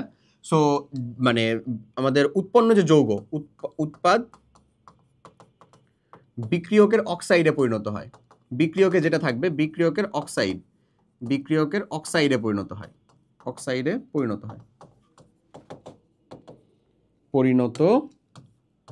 হয়, এখন তুমি অনেকটা মনে করতে পারো যে ভাইয়া একটা জিনিস বলেন, এই যে সালফার, এই যে অক্সিজেনের সাথে বিক্রিয়া করতেছে, দিয়ে সালফার ডাইঅক্সাইড তৈরি করতেছে, এই যে ম্যাগনেসিয়াম ভাইয়া, এই যে অক্সিজেনের সাথে বিক্রিয়া করে ম্যাগনেসিয়াম অক্সাইড তৈরি করতেছে, এটা আর ওই সংযোজন বিক্রিয়ার ভিতরে পার্থক্য কি ভাইয়া? এখানে ফেরাম ছিল মানে এখানে খালি অক্সিজেন নাই, তাই এটাই হয়ে গেল পার্থক্য ভাইয়া? ওয়াও, হটে কেমিস্ট্রি। না ভাইয়া, এটাই পার্থক্য হয়ে গেল না, পার্থক্য আরও আছে, আমি যাচ্ছি, বলবো। এটা সংযোজন বিক্রিয়াই, ওটা দহন বিক্রিয়া। এটা কি বিক্রিয়া? দহন বিক্রিয়া। হ্যাঁ, মেকানিজম অনুযায়ী তুমি এটাকেও বলতে পারো যে এটা ভাইয়া দহন বিক্রিয়া প্লাস সংযোজন বিক্রিয়া, বলতে পারো। বাট সকল দহন বিক্রিয়া যে সংযোজন হবে এমন না। যেমন উদাহরণ দেখো, ধরো তোমার বাসায় যে তুমি আসলে রান্না করতেছো, হ্যাঁ, বা আমার সোনার ছেলেপিলে রান্না নাও করতে পারে, বাট রান্না করা একটা বেসিক স্কিল। আমি নিজে রান্না করতে পারি টুকটাক, অ্যাটলিস্ট ডিম ভাজা পারি, নুডলসও বানাতে পারি 2 মিনিটে, ম্যাগি। হ্যাঁ, তো তোমরাও অন্তত এতটুকু কিছু বেসিকটা আর কি পারা উচিত। আমি চাও বানাতে পারি, আর পানি গরম করতে তো পারি। তো যাই হোক, মিথেন, এর সাথে যদি তুমি আসলে তোমার যে এই যে ঠাস করে চুলাটা যে জ্বালায় দিলা, ওখানে যদিও বিউটেন গ্যাসের পরিমাণ বেশি, বাট ধরে নাও সেখানে মিথেন আছে, মিথেন গ্যাস, এটাকে যদি তুমি অক্সিজেনের উপস্থিতিতে পুড়াও, কি তৈরি হবে ভাইয়া বলো তো? কার্বন ডাইঅক্সাইড তৈরি হবে ভাইয়া, প্লাস তৈরি হবে ভাইয়া পানি। এখানে এমন কোনো একটা যৌগ, এমন কোনো একটা মৌল আসবে না যেটা বিক্রিয়কে ছিল না, কখনোই না। ধরো এখানে কার্বন হাইড্রোজেন অক্সিজেন আছে না, দেখো তো এখানে কার্বন হাইড্রোজেন অক্সিজেন আছে না? আছে, ওগুলাই আসবে, অন্য কেউ আসতে পারবে না। এমন না যে এখানে ভাই সোডিয়াম ছিল না, এদিকে হুট করে সোডিয়াম চলে আসছে, জীবনেও সম্ভব না, ইম্পসিবল। তাহলে তুমি বলো, অক্সিজেনের উপস্থিতিতে যখন আমি ভাঙলাম, তখন অক্সিজেন আমার কার্বনের সাথে একটা যৌগ তৈরি করলো, অক্সিজেন আমার হাইড্রোজেনের সাথে একটা যৌগ তৈরি করলো, এবং বিক্রিয়কের, এই যে বলছি না উৎপাদ বিক্রিয়কের অক্সাইডে পরিণত হয়। দেখো বিক্রিয়কে আমার যে কার্বন আর হাইড্রোজেন ছিল, তো দুজনেরই অক্সাইডে পরিণত হয়েছে না, অক্সাইডে। আর এই যে কার্বন অক্সিজেনের সাথে বিক্রিয়া করলে তো কার্বন ডাইঅক্সাইড তৈরি হয়, এটা তুমি নিশ্চয়ই তুমি জানো যে কার্বন ভাইয়া আর অক্সিজেন যৌগটা কেমন হবে?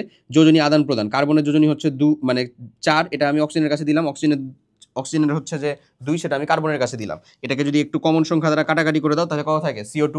এটাই হয়েছে CO2।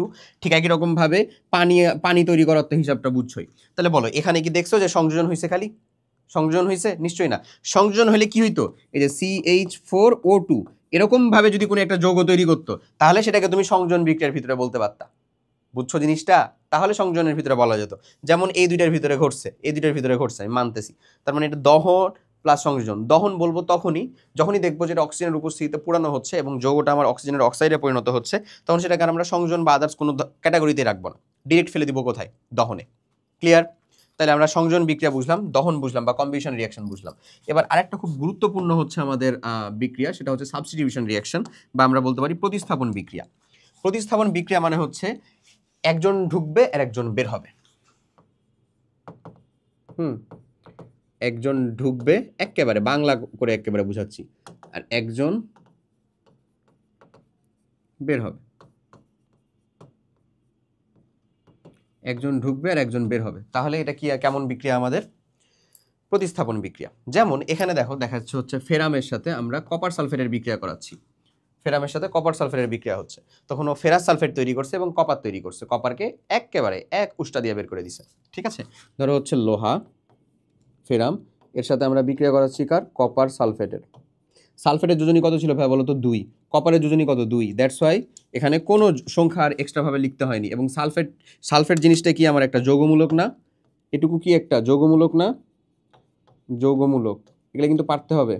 এটুকু হচ্ছে আমাদের একটা যৌগমূলক। যৌগমূলকটা দেখতে কেমন, এই যে SO4 2- এর যোজনী কত, 2, আর কপার কত, 2+, তাহলে এটা কপার সালফেট তৈরি করতেছে এরকম।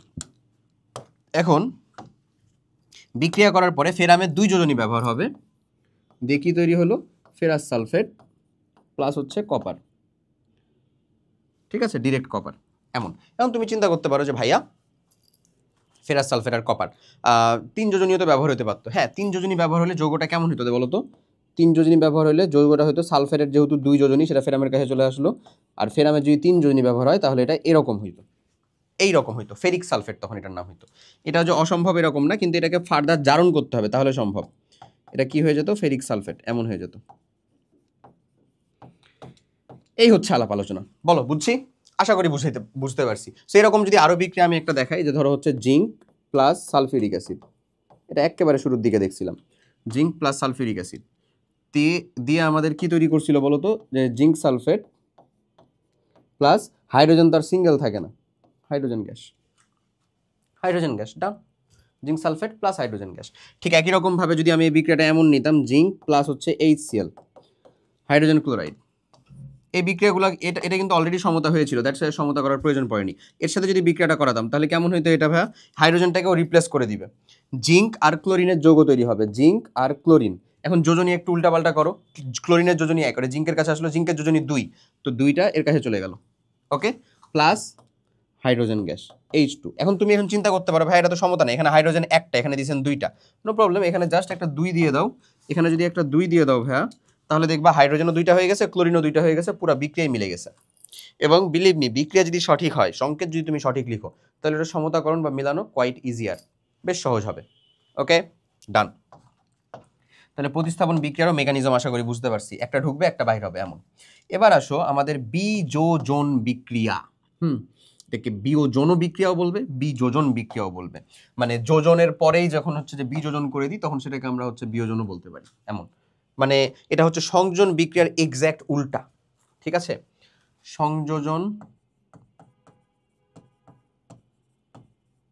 এর উল্টো, সংযোজনের উল্টো চাচাতো ভাই আসলে যাকে বলে, বুঝছো, সংযোজনের উল্টো বিযোজন বিক্রিয়া কি হবে, একটা বড় অণু থেকে ভেঙে ছোট অণুতে পরিণত হবে, ছোট যৌগতে পরিণত হবে, মৌলত্ব আর পরিণত হয় না, ছোট যৌগ। তাহলে আমরা বলবো এটা বড় অণু থেকে ছোট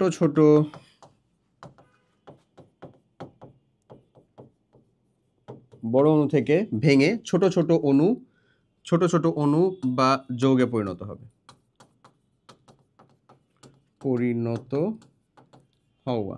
যেমন ভাইয়া তোমার কাছে যদি আসলে থাকে, সোজা বাংলা হিসাবে বলি, চুনা পাথর থাকে। চুনা পাথরটা কি, ওই যে তুমি সমুদ্রে মেইনলি পাবা জিনিসটাকে, চুনা পাথর যদি থাকে, ধরো ক্যালসিয়াম কার্বনেট, এটা হচ্ছে আমার চুনা পাথর। ক্যালসিয়াম কার্বনেট যেটা আমি লিখলাম, এটা কি লিখছি ভাই বলো তো, ক্যালসিয়াম কার্বনেট।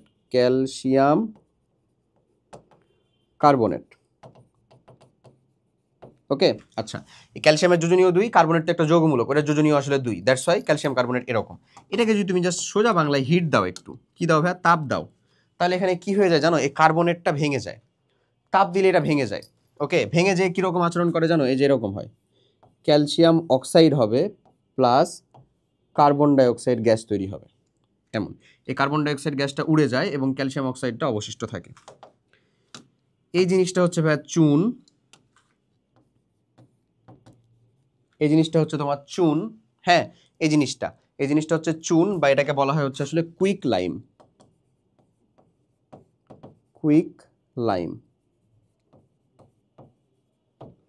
ঠিক আছে, এই জিনিসটা হয়ে গেল এরকম। এখন এই চুনটাকে যদি তুমি পানির সাথে বিক্রিয়া করাও, ভালো করে বুঝো, ধরো ক্যালসিয়াম কার্বনেট, দেখো একটা বড় অণু ভেঙে ছোট অণু পরিণত হয়েছে না, তাহলে এই বিক্রিয়াটাকে আমরা কি বলবো, বিযোজন বিক্রিয়া। এই যে এক্স্যাক্টলি ওই কাজটাই তুমি ওখানে করতে বলা হচ্ছে। তো ধরো আমি যদি বলি যে ক্যালসিয়াম অক্সাইড এর সাথে যখন তুমি পানি বিক্রিয়া করাবা, তখন যে জিনিসটা তৈরি করবে সেটা কি জানো, calcium hydroxide. Calcium hydroxide. Hydroxyl কি ছিল? একটা যৌগমূলক ছিল না? যৌগমূলক ছিল। হাইড্রোক্সিলটা কেমন ছিল ভাই? OH মাইনাস ছিল, তাহলে এর চার্জ কত? 1। ক্যালসিয়ামের কত? 2। আদান প্রদান হয়েছে, ক্যালসিয়াম হাইড্রোক্সাইড তৈরি হয়েছে। ক্লিয়ার? এই ক্যালসিয়াম হাইড্রোক্সাইডের ভিতরে যদি আবার কার্বন ডাইঅক্সাইড কোনো মতন যোগ করাতে পারো, তাহলে আবার ক্যালসিয়াম কার্বনেট তৈরি করবে। বুঝছো? এই ক্যালসিয়াম হাইড্রোক্সাইড আবার কার্বন ডাইঅক্সাইড যদি যোগ হয় কখনো এখানে, তাহলে কি করবে জানো? ক্যালসিয়াম কার্বনেট তৈরি করবে, এমন তৈরি করবে, প্লাস পানি তৈরি করবে এমন। সেটার পরে তোমাকে জানতে হবে। প্রথমে ক্যালসিয়াম বাইকার্বনেট তৈরি করে বা ক্যালসিয়াম হাইড্রোজেন কার্বনেট তৈরি করে, তারপরে হচ্ছে যে তৈরি করবে, ওটা যাই হোক, ওটা পরে তুমি হচ্ছে যে শিখবা বা পরে বুঝতে পারবা আরো। যাক, আমি এখন যেটা তোমাকে বলতে চাচ্ছিলাম, যেটা জরুরি একটা জিনিস, সেটা হচ্ছে যে চুন, ক্যালসিয়াম অক্সাইডের নামটা কি বললাম? চুন। ক্যালসিয়াম হাইড্রোক্সাইডের নামটা কি জানো? এটাকে বলা হয় হচ্ছে ভাইয়া মানে milk of lime. Milk of lime বা স্ল্যাকেড লাইম। স্ল্যাকেড লাইম, ঠিক আছে? এটাকে বলা হয় এটা। তাহলে এখান থেকে আমরা খুব গুরুত্বপূর্ণ দুইটা জিনিস জানবো। চুন বা আমাদের যে কুইক লাইম, এই কুইক লাইমটা কি? চুন বা কুইক লাইমটা হচ্ছে আমাদের এই যে এ পাবলিক, ওকে? আর এই হচ্ছে আমাদের এইটা ক্যালসিয়াম হাইড্রোক্সাইড, সেটাকে বলি হচ্ছে যে আমরা মিল্ক অফ লাইম বা স্ল্যাকেড লাইম। ক্লিয়ার? বুঝা গেছে? এমন। ওকে, এই যে দেখো এখানে ওই বিক্রিয়াগুলোর কথা বলা হচ্ছে। ধরো দুইটা বিক্রিয়ার কথা এখানে বলা হচ্ছে। আমি যদি স্পেসিফিক্যালি বলি, ক্যালসিয়াম কার্বনেট, এটাকে তাপ দিলাম, ভেঙে ক্যালসিয়াম অক্সাইডে তৈরি হলো, এটার নামটা কি বললাম আমরা? চুন বা আমাদের কুইক লাইম। এবং এই যে আমাদের কার্বন ডাইঅক্সাইড গ্যাস, এই ক্যালসিয়াম মানে কার্বন ডাইঅক্সাইডের সাথে যদি আমি আবার ক্যালসিয়াম হাইড্রোক্সাইডের বিক্রিয়া করাই, কার্বন ডাইঅক্সাইড ক্যালসিয়াম হাইড্রোক্সাইডের সাথে, হাইড্রোক্সাইডের বা চুনের পানি যেটা, সেটাকে বলতেছি আমরা মিল্ক অফ লাইম, চুনের দুধ, এরকম মিল্ক অফ লাইম, অথবা বলতে পারি আমরা স্ল্যাকেড লাইম। ওর সাথে যখন বিক্রিয়া করে আবার ক্যালসিয়াম কার্বনেট এবং পানি তৈরি করতেছে, ব্যাপারটা এরকম। ক্লিয়ার? এই যে দেখো কার্বন ডাইঅক্সাইডের সাথে আমি আবার ক্যালসিয়াম হাইড্রোক্সাইডের বিক্রিয়া করাচ্ছি, সে আমার ক্যালসিয়াম কার্বনেট তৈরি করতেছে, বা চুনা পাথর। এটা কি আসলে? চুনা পাথর। এই যে এটা তোমার বইয়েও দেওয়া আছে সুন্দর মতন, আমিও বলে বুঝাই দিচ্ছি। চুনা পাথর, এই চুনা পাথর এবং পানি তৈরি করতেছে, এটা আমি বিক্রিয়া দেখাইছিলাম। ঠিক একই রকম আরেকটা দেখো বিক্রিয়া কপার কার্বনেট, এটাকেও যদি তুমি তাপ দাও তাহলে কপার অক্সাইড এবং কার্বন ডাইঅক্সাইডে ভেঙে যাচ্ছে। তার মানে এই বিক্রিয়াগুলোও কি ওই সংযোজন বিক্রিয়ার উল্টা না? বিয়োজন বিক্রিয়া। উল্টা কি উল্টা না? অবশ্যই উল্টা। ঠিক আছে? আর একটা খুবই খুবই গুরুত্বপূর্ণ বলতে পারো বিক্রিয়া, সেটা হচ্ছে এই যে এটা এখানে দেওয়া এই বিক্রিয়াটা। এই বিক্রিয়াটা আমরা খুব ভালো মতন দেখব। এই বিক্রিয়াটাতে হচ্ছে এখানে যে আবার হচ্ছে তোমার আছে যৌগমূলকটা আছে, সেটা তোমার আবার বইয়ে নাই। দেখো ClO3-, ঠিক আছে? এটা হচ্ছে ভাইয়া ক্লোরেট। কি আয়ন? এই আয়নটার নাম কি? ক্লোরেট। এবং এটা চার্জ উপরে যেহেতু মাইনাস, তার মানে যোজনী কত? 1, শুধুমাত্র 1, তাই না? ক্লোরেট। সো আমি যখন পটাশিয়ামের সাথে ক্লোরেটের একটা যৌগ লিখবো ClO3, পটাশিয়ামের 1, ক্লোরিনেরও 1, মানে ক্লোরেটেরও 1, তাহলে পটাশিয়াম ক্লোরাইড লিখলাম। এটাকে যদি আমরা হিট দেই, তাহলে কি তৈরি করবে ভাই? Potassium chloride plus oxygen. এখন তুমি যদি এটাকে মিলাইতে চাও তাহলে জাস্ট অক্সিজেনের সামনে 3/2 দিয়ে দিলেই মিলে যায়, তাই না? অক্সিজেনটার সামনে যদি 3/2 দিয়ে গুণ করো, তাহলে অক্সিজেন থাকলো কয়টা? 3টে। এখানে তো 3টেই ছিল।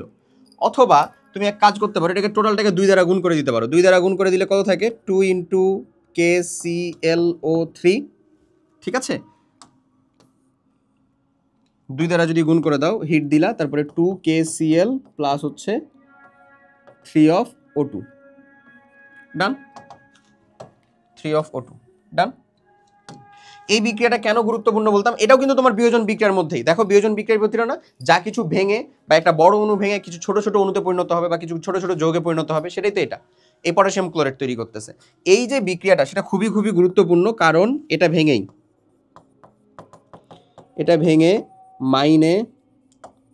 মাইন আছে না ভাইয়া, যেখানে হচ্ছে মাটির ভিতরে গভীরে করে, এটাকে ভেঙে মাইনে, তারপরে হচ্ছে ডুবুরিরা অক্সিজেন গ্রহণ করে। এই যে অক্সিজেনটা তৈরি হচ্ছে, সে অক্সিজেন গ্রহণ করে।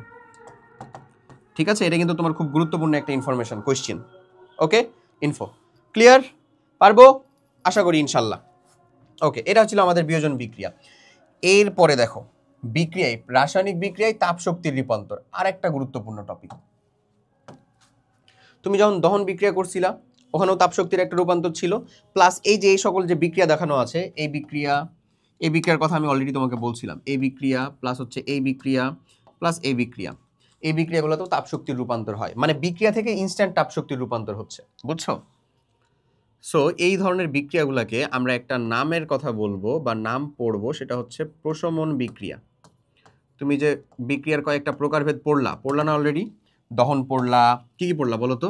তুমি পড়েছো হচ্ছে সংযোজন, দহন, প্রতিস্থাপন, বিযোজন, তারপরেই চলে আসলা হচ্ছে রাসায়নিক বিক্রিয়ায় তাপের রূপান্তর। এখানে একটা বিক্রিয়ার প্রকারভেদ পড়তেছো, সেটা হচ্ছে প্রশমন বিক্রিয়া বা বলতে পারো নিউট্রালাইজেশন রিঅ্যাকশন।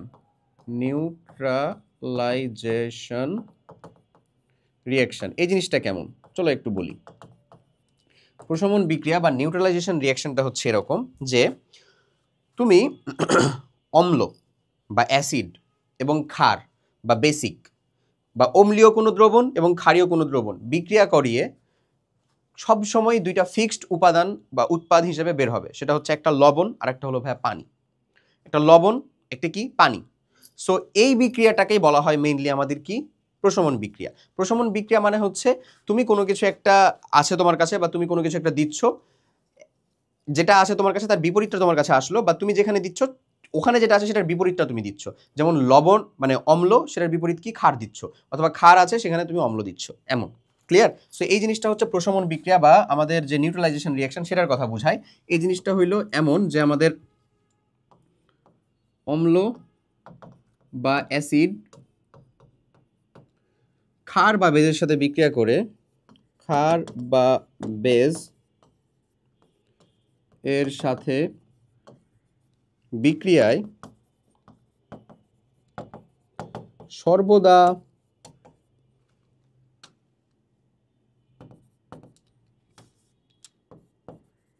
সর্বদা লবণ ও পানি উৎপন্ন করে।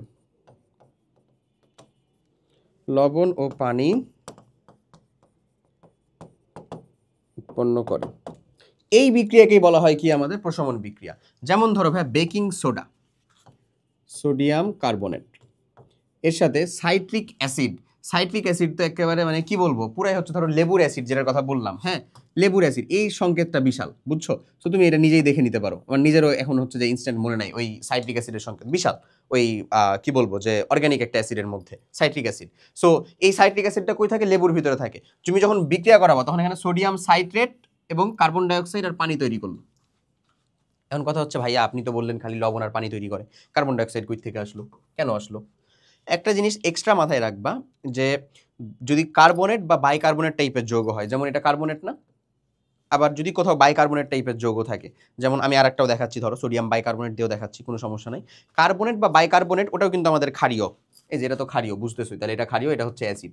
ওরা বিক্রিয়া করলে 1 মোল কার্বন ডাইঅক্সাইড সেখান থেকে বের হয়, 1 মোল কার্বন ডাইঅক্সাইড তৈরি হয় ক্ষারীয় কার্বনেট বা বাইকার্বনেট থেকে। মানে এখানে যদি কার্বনেট বা বাইকার্বনেট থাকে বা বাইকার্বনেটে, কার্বনেট বা বাইকার্বনেট থেকে কি বের হবে বলো? কার্বন ডাইঅক্সাইড বের হয়। কার্বনেট বা বাইকার্বনেট থাকলে সেখান থেকে কার্বন ডাইঅক্সাইড বের হবে। এখন দেখো ক্যালসিয়াম অক্সাইড, এটা হচ্ছে আমাদের স্পেসিফিক ক্ষার, ক্যালসিয়াম অক্সাইড। এর সাথে যখন আমি হচ্ছে বিক্রিয়া করাবো অ্যাসিটিক অ্যাসিড CH3COOH, অ্যাসিড সবসময় দিবে যেটা আমার সেটা হচ্ছে H+, আর অক্সাইড যেটা দিবে বা ক্ষার আমাকে দিবে হাইড্রোক্সিল বা OH-। হ্যাঁ, তো এখান থেকে যে প্রোডাক্টটা আসবে আমাদের, দেখো আমি যদি একটু দেখাই তাহলে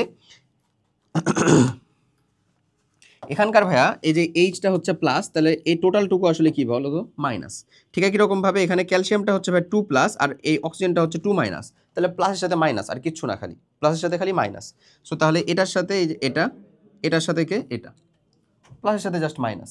এখন দেখো আমি যদি প্লাসের সাথে মাইনাস করে দিই, যে অ্যাসিডেট আয়ন, আমার এটা অ্যাসিডেট আয়ন না, ক্যালসিয়াম অ্যাসিডেট তৈরি করবে, তাহলে আমি আগে ক্যালসিয়ামটাকে লিখতে পারি, আবার আগে অ্যাসিডেট আয়নটাকে লিখতে পারি, ইচ্ছা তোমার। আমি ধরো আগে অ্যাসিডেট আয়নটাকে লিখতেছি CH3COO, হ্যাঁ এই যে এটাতে 2, তারপরে হচ্ছে ক্যালসিয়াম, কারণ এর তো চার্জ হচ্ছে 1, ক্যালসিয়ামের চার্জ কত? 2, আদান প্রদান হয়েছে নিশ্চয়ই, বুঝছো, করে লিসি। ওকে, এরপরে প্লাস প্লাস আমার বাকি কি, এই যে H আর O এরা বিক্রিয়া করে কি তৈরি করে? H2O, পানি তৈরি করবে। দেখো এটা একটা লবণ, এটা একটা কি পানি, লবণ আর পানি তৈরি করবে। আমি যদি এইখানে এই বিক্রিয়াটা এই যে এরকমভাবে দেখাতাম, বাইকার্বনেট বা কার্বনেট, ধরো হচ্ছে সোডিয়াম বাইকার্বনেট নিলাম বা সোডিয়াম হাইড্রোজেন কার্বনেট, এটা একই নাম কিন্তু, এর সাথে আমরা HCl এর বিক্রিয়া করাচ্ছি সোডিয়াম ক্লোরাইডের, কি তৈরি করবে বলো তো?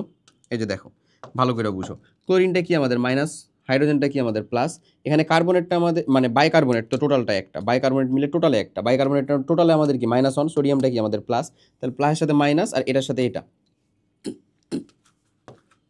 যদি এমন হয় তাহলে এটা এরকম না, আমাদের সোডিয়াম ক্লোরাইড এই যে একটা লবণ তৈরি করলো plus carbonic acid H2CO3, carbonic acid এটা H2CO3, অথবা তুমি বলতে পারো H2O প্লাস হচ্ছে কার্বন ডাইঅক্সাইড। এটা আসলে এই পানি আর কার্বন ডাইঅক্সাইড আকারেই বেশি থাকে, বুঝছো? এটা আসলে পানি আর কার্বন ডাইঅক্সাইড আকারেই বেশি থাকে, ই আকারে না থেকে। পানি এবং কার্বন ডাইঅক্সাইড আকারে বেশি থাকে, কার্বনিক অ্যাসিড আকারে না থেকে। আমি তোমাকে কিন্তু অনেক অনেক ইনফরমেশন যুক্ত করে দিচ্ছি, অনেক অনেক এক্সট্রা ইনফরমেশন বলতেছি যেটা তোমার ডিরেক্ট বইয়ে নাই। ক্লিয়ার? এই জিনিসগুলো কিন্তু খুব ভালো মতন আমরা মাথায় রাখবো, এগুলো আমার সিকিউ সলভে অনেক বেশি হেল্প করবে, অনেক বেশি প্রয়োজনীয় হবে। ওকে, আমি লিখতে পারবো, ব্যাখ্যা করে বুঝাতে পারবো, বলতে পারবো, ঠিক আছে না? ওকে, সো এই হয়ে যাচ্ছে আমাদের রাসায়নিক তাপের পরিবর্তন। তুমি যদি এই বিক্রিয়াগুলোর ভিতরে যে প্রথমটা একেবারে আমি তোমাকে ফার্স্টে উদাহরণ দিছিলাম, ওটা যদি তুমি করো দেখবা ফস ফস ফস ফস করে তাপ উৎপাদন হয়ে বের হয়ে আসছে। কেমনে হচ্ছে বা কি বের হয়ে আসছে আসলে তাপ আকারে। ঠিক একই রকম ভাবে আরেকটা হচ্ছে যে একটু বলে দিই আমি, যে ক্যালসিয়াম অক্সাইড এর সাথে যদি পানি যোগ করো, এটা কিন্তু আমাদের কোনো অম্লক্ষার বিক্রিয়া না, বাট স্টিল এখানে তাপের পরিবর্তন ঘটবে। একটা রাসায়নিক বিক্রিয়াতে তাপের পরিবর্তন ঘটে, অবশ্যই ঘটে। এই যে দেখো ক্যালসিয়াম অক্সাইড আর পানি, এই যদি আমরা বিক্রিয়া করাই, ক্যালসিয়াম হাইড্রোক্সাইড তৈরি করতেছে, ওই যে চুনের পানি যেটাকে বলতেছি আমরা, ওই চুনের পানি যদি তৈরি হয়, তুমি যদি কখনো চুনকে ডিরেক্ট হচ্ছে পানিতে মিশায়া দেখো, তাহলে দেখবে একেবারে মানে কি বলবো, বুদবুদ আকারে উঠার মতন ভাবে একেবারে মানে মানে ভয় পায় উঠবা এরকম ভাবে আর কি যাচ্ছে, যদি একেবারে চুনটা খুব অ্যাক্টিভেটেড থাকে। বুঝা গেছে ওটা কেন? এই কারণেই, কারণ ওখানে মানে ওখানে হচ্ছে যে দ্রবীভূত হওয়ার যে বিক্রিয়াটা, দ্রবণ তাপটা, এটাই তাপ উৎপাদী বিক্রিয়া। দ্রবীভূত হওয়ার প্রক্রিয়াটাই হচ্ছে তাপ উৎপাদী প্রক্রিয়া। বুঝা গেছে? এমন। সো তুমি যদি চিন্তা করো সোডিয়াম ক্লোরাইডকে নিছো, ওটাকে দ্রবীভূত করতেছো, বা চিনিকে নিতেছো, সেটাকে দ্রবীভূত করতেছো, ওটা দ্রবণী মানে ওখানে তাপের পরিবর্তন খুব কম, ওটা তুমি দেখতেই পারো না বা বুঝতেই পারো না বা ধরতেই পারো না, ধরো খুবই অল্প। বাট এই যে যেমন কিছু যৌগ আছে যাদেরকে তাপে মানে পানিতে দ্রবীভূত করতে গেলেও তাপ উৎপাদন হয়, যেরকম তার ভিতরে একটা উদাহরণ হচ্ছে ক্যালসিয়াম অক্সাইড, ক্যালসিয়াম হাইড্রোক্সাইড তৈরি হয়। ক্লিয়ার? বুঝতে পারছো? এই হচ্ছে এখানকার আলাপ। ঠিক আছে, চলো এরপরে হচ্ছে আমরা আমাদের শুষ্ক কোষ পড়ি এবং তড়িৎ বিশ্লেষণ অংশটা পড়ে ফেলি, তাহলে আমাদের এই চ্যাপ্টার ডান হয়ে যাবে। ওকে, সো যেটা বলছিলাম, এখন আমরা হচ্ছে এই শুষ্ক কোষটা নিয়ে একটু পড়ি। চলো, এই জিনিসটা কি? ড্রাই সেল বা আমাদের শুষ্ক কোষ। ব্যাটারি দেখছো না ভাইয়া? দেখছো কি? অবভিয়াসলি দেখছো ব্যাটারি। সোজা বাংলায় বলতে গেলে রিচার্জেবল নন রিচার্জেবল ব্যাটারি আছে না, তো আলটিমেটলি ব্যাটারি। ধরো এই যে আমাদের একেবারে সোজা বাংলা হিসাবে এই বাচ্চাকাল থেকে দেখছি সানলাইটের যে পেন্সিল ব্যাটারি, যেটা আমাদের ঘড়ি রিমোট থেকে শুরু করে সব জিনিসে আমরা কাজ লাগাই, এবং এটা হচ্ছে নন রিচার্জেবল একটা ব্যাটারি। সো এই ব্যাটারির গঠনটা কেমন হয়? এক্স্যাক্টলি এরকম। তুমি দেখবা ব্যাটারিটা আমাদের শেপটা কেমন হয় বলো তো? এই যে এরকম যদি একটা ব্যাটারির শেপ হয়, হ্যাঁ, এটা হচ্ছে যে একটু গোল টাইপের থাকে, এখানে এইরকম একটু টুপির মতন থাকে মাথাটা, এরকম একটা টুপির মতন, এরকম একটু টুপির মতন থাকে, এখানে একটা মাথা থাকে না? এরকমই থাকে না ভাই, একটা টুপির মতো? এক্স্যাক্টলি থাকে। যদি আমি এটাকে আরেকটু ভালো করে করি, তাহলে আমি বলতে পারি যে এরকম একটা টুপির মতো থাকে এমন। সো এই যে জিনিসটা হয় হচ্ছে এটা নেগেটিভ দিক, এই জিনিসটা হয় হচ্ছে ভাই এটার পজিটিভ দিক। এটা কখনো লক্ষ্য করছো কিনা? এটা কিন্তু দেওয়া থাকে, মানে খোদাই করে লেখা থাকে আর কি, নেগেটিভ দিক পজিটিভ দিক। এটা আসলে কিভাবে কনস্ট্রাক্ট হয় সেটা হচ্ছে এটা দেওয়া আছে এখানে ভেতরে একটা কার্বন দণ্ড দেওয়া। এই যে এখানে যে দণ্ডটা দেওয়া, এই দণ্ডটা কিসের বলো তো ভাইয়া? এই ভেতরে যে দণ্ডটা দেওয়া সেটা হচ্ছে আমাদের এই যে উপরে একটা ধাতব টুপি দেওয়া, হ্যাঁ। আর আমাদের এই যে ভেতরে একেবারে যে বাইরে একেবারে এই যে ভেতরে, এই ভেতরে একটা আমাদের কার্বন দণ্ড দেওয়া। কি দণ্ড? কার্বন দণ্ড দেওয়া। আর এই টোটাল বাইরের যে পাতটা যেটা চকচক করে, এই যে এখানে যে চকচক করে, দেখা যায় না এদিকে চকচক করে, এটা হচ্ছে দস্তা মিন্স জিঙ্কের পাত্র। এবং কখনো যদি এটা তুমি খুলো, এটা যে উপরে একটা মানে দস্তা, এই দস্তা বা জিঙ্কটাকে যদি কখনো খুলো তুমি, জিঙ্কের উপরে তো যে সানলাইট টানলাইট লেখা থাকে এরকম ভাবে থাকে না, এটাকে যদি কখনো ভাঙো বা খুলো, দেখবে একটা পেস্ট পাওয়া যাচ্ছে, একটা পেস্ট বা একটা লেয়ার বা একটা পেস্ট পাওয়া যাচ্ছে খিচুড়ির। মানে পেস্ট মিন্স কি? নিশ্চয়ই খিচুড়ির হচ্ছে যে মিশ্রণ এরকম। হ্যাঁ, এটা মিক্সচার বা মিশ্রণই। এটা হচ্ছে আমাদের নিশাদল বা ammonium chloride plus manganese oxide plus পানি, এর সাথে অল্প পরিমাণ পানি যোগ করে একটা পেস্ট তৈরি করা হয়। বুঝছো? এই পেস্টটাই এখানে দেওয়া হয়। এই যে অ্যামোনিয়াম ক্লোরাইড, কয়লার গুঁড়া, ম্যাঙ্গানিজ অক্সাইড প্লাস হচ্ছে এখানে আসলে যে কয়লা দেওয়া হয় বা কার্বন, কয়লার গুঁড়া, কয়লা। ঠিক আছে, এটাকে একটা পেস্ট তৈরি করা হয়, ওই পেস্টটাকে এটার মধ্যে দেওয়া হয়। ওই পেস্টের মধ্যে আমরা প্রবেশ করাই কি? এই কার্বন দণ্ডটা। এই যে কার্বন দণ্ডটা সেটা আমরা ওই পেস্টের মধ্যে মানে করাই, প্রবেশ করাই। এই পেস্টের মধ্যে অবশ্যই কার্বন দণ্ডটা আমার হচ্ছে যে একেবারে নেগেটিভ পয়েন্ট যেটা বা আমাদের যেই স্টিল সেটার সাথে বা যে মানে জিঙ্ক সোজা বাংলা হিসাব ওটার সাথে লেগে থাকবে না, লেগে থাকবে না। ঠিক আছে, এই যে দেখো এত দূর পর্যন্ত আছে এটা, আর নিচের জিঙ্কটাতে এত, তার মানে এই যে টোটালটার ভিতরে আসলে কি ওই পেস্টটা দিয়ে ভর্তি করা আছে, এই পেস্টটা দিয়ে ভর্তি করা আছে, এটা একটা ব্যাটারি হিসাবে কাজ করতেছে। এটা ধনাত্মক প্রান্ত আছে, ঋণাত্মক প্রান্ত আছে। ক্লিয়ার? এটা দুই প্রান্তে তুমি বাল্বের দুইটা মাথা ধরো, দেখবা জ্বলে উঠছে। এখানে যে শক্তির রূপান্তরটা হলো সেটা কি? ওই যে রাসায়নিক শক্তিটা, রাসায়নিক শক্তি কিসে রূপান্তর হয় ভা? বিদ্যুৎ শক্তিতে রূপান্তর হয়। বিদ্যুৎ শক্তিতে। তোমাকে এটার কনস্ট্রাকশন পড়তে বলতে পারে যে কনস্ট্রাকশন বা কিভাবে তৈরি হয় সেটা দেখাও, কিন্তু তোমার এই বয়সে না এটার বিক্রিয়া দেওয়া নাই। আমি কিছু বিক্রিয়া তোমাকে দেখিয়ে দিচ্ছি বা বুঝিয়ে দিচ্ছি কিভাবে এটা ঘটে। বিদ্যুৎ শক্তিতে রূপান্তর হলো, আর যদি তুমি সেটাকে আসলে করো, একটা বাল্ব জ্বালাও, তাহলে সেটা কিসে আসলে আলোক শক্তিতে রূপান্তর হয়। আলোক শক্তিতে রূপান্তর হচ্ছে, এমন ঘটতেছে না ঘটনাটা? এমন ঘটতেছে। ক্লিয়ার? আশা করি বুঝছো বা ধরতে পারছো। ওকে, এখন জিনিসটা কিভাবে হয় জিনিসটা আমি তোমাকে দেখাই। এই যে জিঙ্ক আছে না ভাইয়া, জিঙ্ক আসলে দুইটা ইলেকট্রন ত্যাগ করে দিয়ে আসলে জিঙ্ক কিসে পরিণত হতে পারে বলো তো? জিঙ্ক 2+ আয়নে পরিণত হতে পারে। এই যে দুইটা ইলেকট্রন ত্যাগ করলো, ওর এই ত্যাগ করার জন্য একটা পটেনশিয়ালের মান আছে, বুঝছো? ই নট সেল জিঙ্ক থেকে জিঙ্ক 2+, এগুলো এখন মাথা ঘুরতে শুরু করবে যে ভাই এটা কি বলতেছেন। এটার মানটা হচ্ছে 0.76 ভোল্ট। এটার মান এই যে 0.76 ভোল্ট, মানে ও জিঙ্ক থেকে জিঙ্ক 2+ হইলে 0.76 হইতে চায়, মেইনলি জারণ করার প্রবণতা ওর এত বেশি 0.76 ভোল্টের, 0.76। ইন টোটালে এই ব্যাটারিগুলোর ভোল্ট হাইয়েস্ট থাকে হচ্ছে 1.1 থেকে 1.3 ভোল্ট এরকম পর্যন্ত থাকে। এতটুকু শক্তি দিয়ে আমাদের বাল্ব জ্বালানো, রিমোট চালানো, এসির রিমোট চালানো, এগুলো আমাদের জন্য এনাফ হয়ে যায়, বা ঘড়ি চালানো এটা এনাফ হয়ে যায়। এবং এটা ধীরে ধীরে ধীরে ধীরে কমতে কমতে যখন জিরো বা একেবারে ওইটাকে চালানোর মতন মানে নিম্ন সীমায় চলে যায়, তখন সেটা চলে না, শেষ হয়ে যায় এমন। ক্লিয়ার? তখন এটাকে আবার, এটা কিন্তু রিইউজেবল, তার মানে হচ্ছে জিঙ্ক, মানে রিইউজেবল বলতে রিসাইক্লেবল আর কি। জিঙ্ক তারপরে কপার দণ্ড, এটাকে আবার ইউজ করা যায় নতুন পেস্ট যুক্ত করলেই। কথা বোঝা গেছে? আবার এখন তো নন রিচার্জেবল ব্যাটারির সংখ্যা নাই, ব্যাটারি সবই রিচার্জেবল হয়ে গেছে কাইন্ড অফ। বোঝা গেছে? সো এই হচ্ছে এটার কনস্ট্রাকশন। তোমাকে এখান থেকে এটার ভিতরে কি বিক্রিয়া হয় না বিক্রিয়া হয় এটা তোমার বইয়েও নাই, দেওয়াও নাই, আমিও পার্সোনালি রিকমেন্ড করবো না হচ্ছে এখন পড়তে। এখন পড়লে এগুলো মাথা ঘুরাবে, আর কিচ্ছু না। ঠিক আছে? বাট জাস্ট জেনে রাখো যে এখানে কিভাবে হয়, কনস্ট্রাকশন কোথা থেকে হয়, কোনটা হয়। যে জিঙ্ক পাত্র এটা নেগেটিভ আয়ন হিসেবে কাজ করে, কার্বন দণ্ড সেটা পজিটিভ হিসেবে কাজ করে। এই এবং এই যে যেমন বিভব, এই বিভবের মানটুকু একটু এক্সট্রা জেনে রাখলাম। ডান। ঠিক আছে, এরপরে আসো আমাদের শুষ্ক কোষের ভিতরকার এই যে এটা যেটার কথা বললাম, এখানে মেইনলি আমার রূপান্তরটা হচ্ছে, এখানে কিসের রূপান্তরটা হচ্ছে? আমার যে ভেতরে রাসায়নিক শক্তি, রাসায়নিক শক্তিটা কার কার সঞ্চারণ, মানে সঞ্চিত শক্তিটা কার কার? ওই যে কার্বন বা কয়লা প্লাস হচ্ছে অ্যামোনিয়াম ক্লোরাইড প্লাস কি আমাদের ম্যাঙ্গানিজ অক্সাইড প্লাস হচ্ছে আমাদের একটু পানি। ঠিক আছে, রাসায়নিক শক্তিটা আমাদের কিসে যাচ্ছে ভাইয়া? তড়িৎ শক্তি। তড়িৎ শক্তি এটা আমাদের যাচ্ছে হচ্ছে তড়িৎ শক্তি থেকে ফার্দার আলোক শক্তি।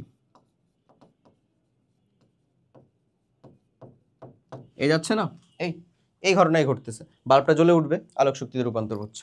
ডান। ওকে, এরপরে যেটা আসে সেটা হচ্ছে তড়িৎ বিশ্লেষণ। এটাও খুব গুরুত্বপূর্ণ একটা জিনিস, ইলেকট্রোলাইসিস, তড়িৎ বিশ্লেষণ। এটার একটা খুব সহজ হিসাব নিকাশ বা মেকানিজম আছে, যেটা হচ্ছে তোমাকে দেখাইছে এখানে, দেখি আমি, না দেখাই নাই, চলো আমি দেখাই দিই। জিনিসটা হইলো, দেখো তুমি যদি এই কামটা করো, হ্যাঁ ধরো নিছো, দুইটা হচ্ছে যে অংশ নিছো, তোমার কাছে এরকম একটা পাত্র আছে, এই পাত্রের এরকম একটা পাত্রের মধ্যখানে একটা ব্যারিয়ার দিলা, দুই মানে সরি মধ্যখানে এখনো ব্যারিয়ার দাও নাই, ধরো এই পাত্রে তুমি প্রথমে হচ্ছে সোডিয়াম ক্লোরাইড প্রথমে দ্রবীভূত করলা। কি নিলা? সোডিয়াম ক্লোরাইড দ্রবীভূত করলা, মানে সোডিয়াম ক্লোরাইড। এই পাত্রে পানি নিছো, হ্যাঁ বুঝছো, পানি নিয়ে এখানে সোডিয়াম ক্লোরাইড কত তোমার খাবার লবণ যেটুকু আছে, খাবার লবণ দ্রবীভূত করলা, তারপরে এখানে একটা ব্যারিয়ার দিলা। এই ব্যারিয়ার দেওয়ার পরে এখানে এইবার তুমি যে কাজটা করতেছো সেটা হচ্ছে যে এখানে একটা দণ্ড দিবা, এখানে একটা দণ্ড দিবা, হ্যাঁ দুইটা দণ্ড দুই জায়গাতে হচ্ছে যে দিচ্ছ মনে করো, বুঝছো? এই দুইটা দণ্ডকে পরবর্তীতে তুমি যোগ করে দিচ্ছ বাইরে একটা ব্যাটারির সাথে, যুক্ত করে দিচ্ছ। বুঝা গেছে জিনিস? সিম্পলি বলো, বুঝতেছো যে তুমি কি করছো? দুইটা দণ্ড দিছো, দুইটা ধাতব পাত। এটা কি বলতেছি আমরা? ধাতব পাত। এটা যেটারই হোক ধাতব পাত, সেম ধাতব পাতই দাও না কেন, সমস্যা নেই। এখানে আমরা এখন ইলেকট্রোলাইসিস করব। কেমনে ইলেকট্রোলাইসিসের ভিতরে পানি ছিল না, পানির সাথে যখন তুমি সোডিয়াম ক্লোরাইড দিলা, এই যে পানির সাথে যখন সোডিয়াম ক্লোরাইড দিলা, সোডিয়াম প্লাস আয়ন তৈরি করছে এবং ক্লোরাইড মাইনাস আয়ন তৈরি করছে। আর পানির ভিতরে আছে হচ্ছে হাইড্রোজেন প্লাস আয়ন আর হাইড্রোক্সিল মাইনাস আয়ন, এই দুইটা আয়ন আছে। ক্লিয়ার? পানির ভিতরে আছে কি হাইড্রোজেন প্লাস আর hydroxyl minus ion, sodium plus আর ক্লোরাইড মাইনাস আয়ন আছে হচ্ছে এখানে। এখন এর ভিতরে যে জিনিসটা হবে সেটা হচ্ছে জারণ এবং বিজারণ, যে জিনিসটা তুমি আসলে বেসিক্যালি জানো না, জারণ এবং বিজারণ, বিজারণ।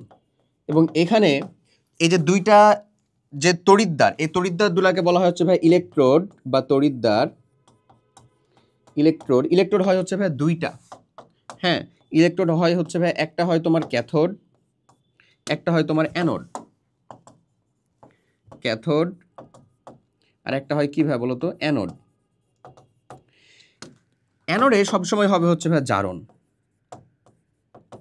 জারণ, জারণ মানে কি বলতো, ইলেকট্রন ত্যাগ করা।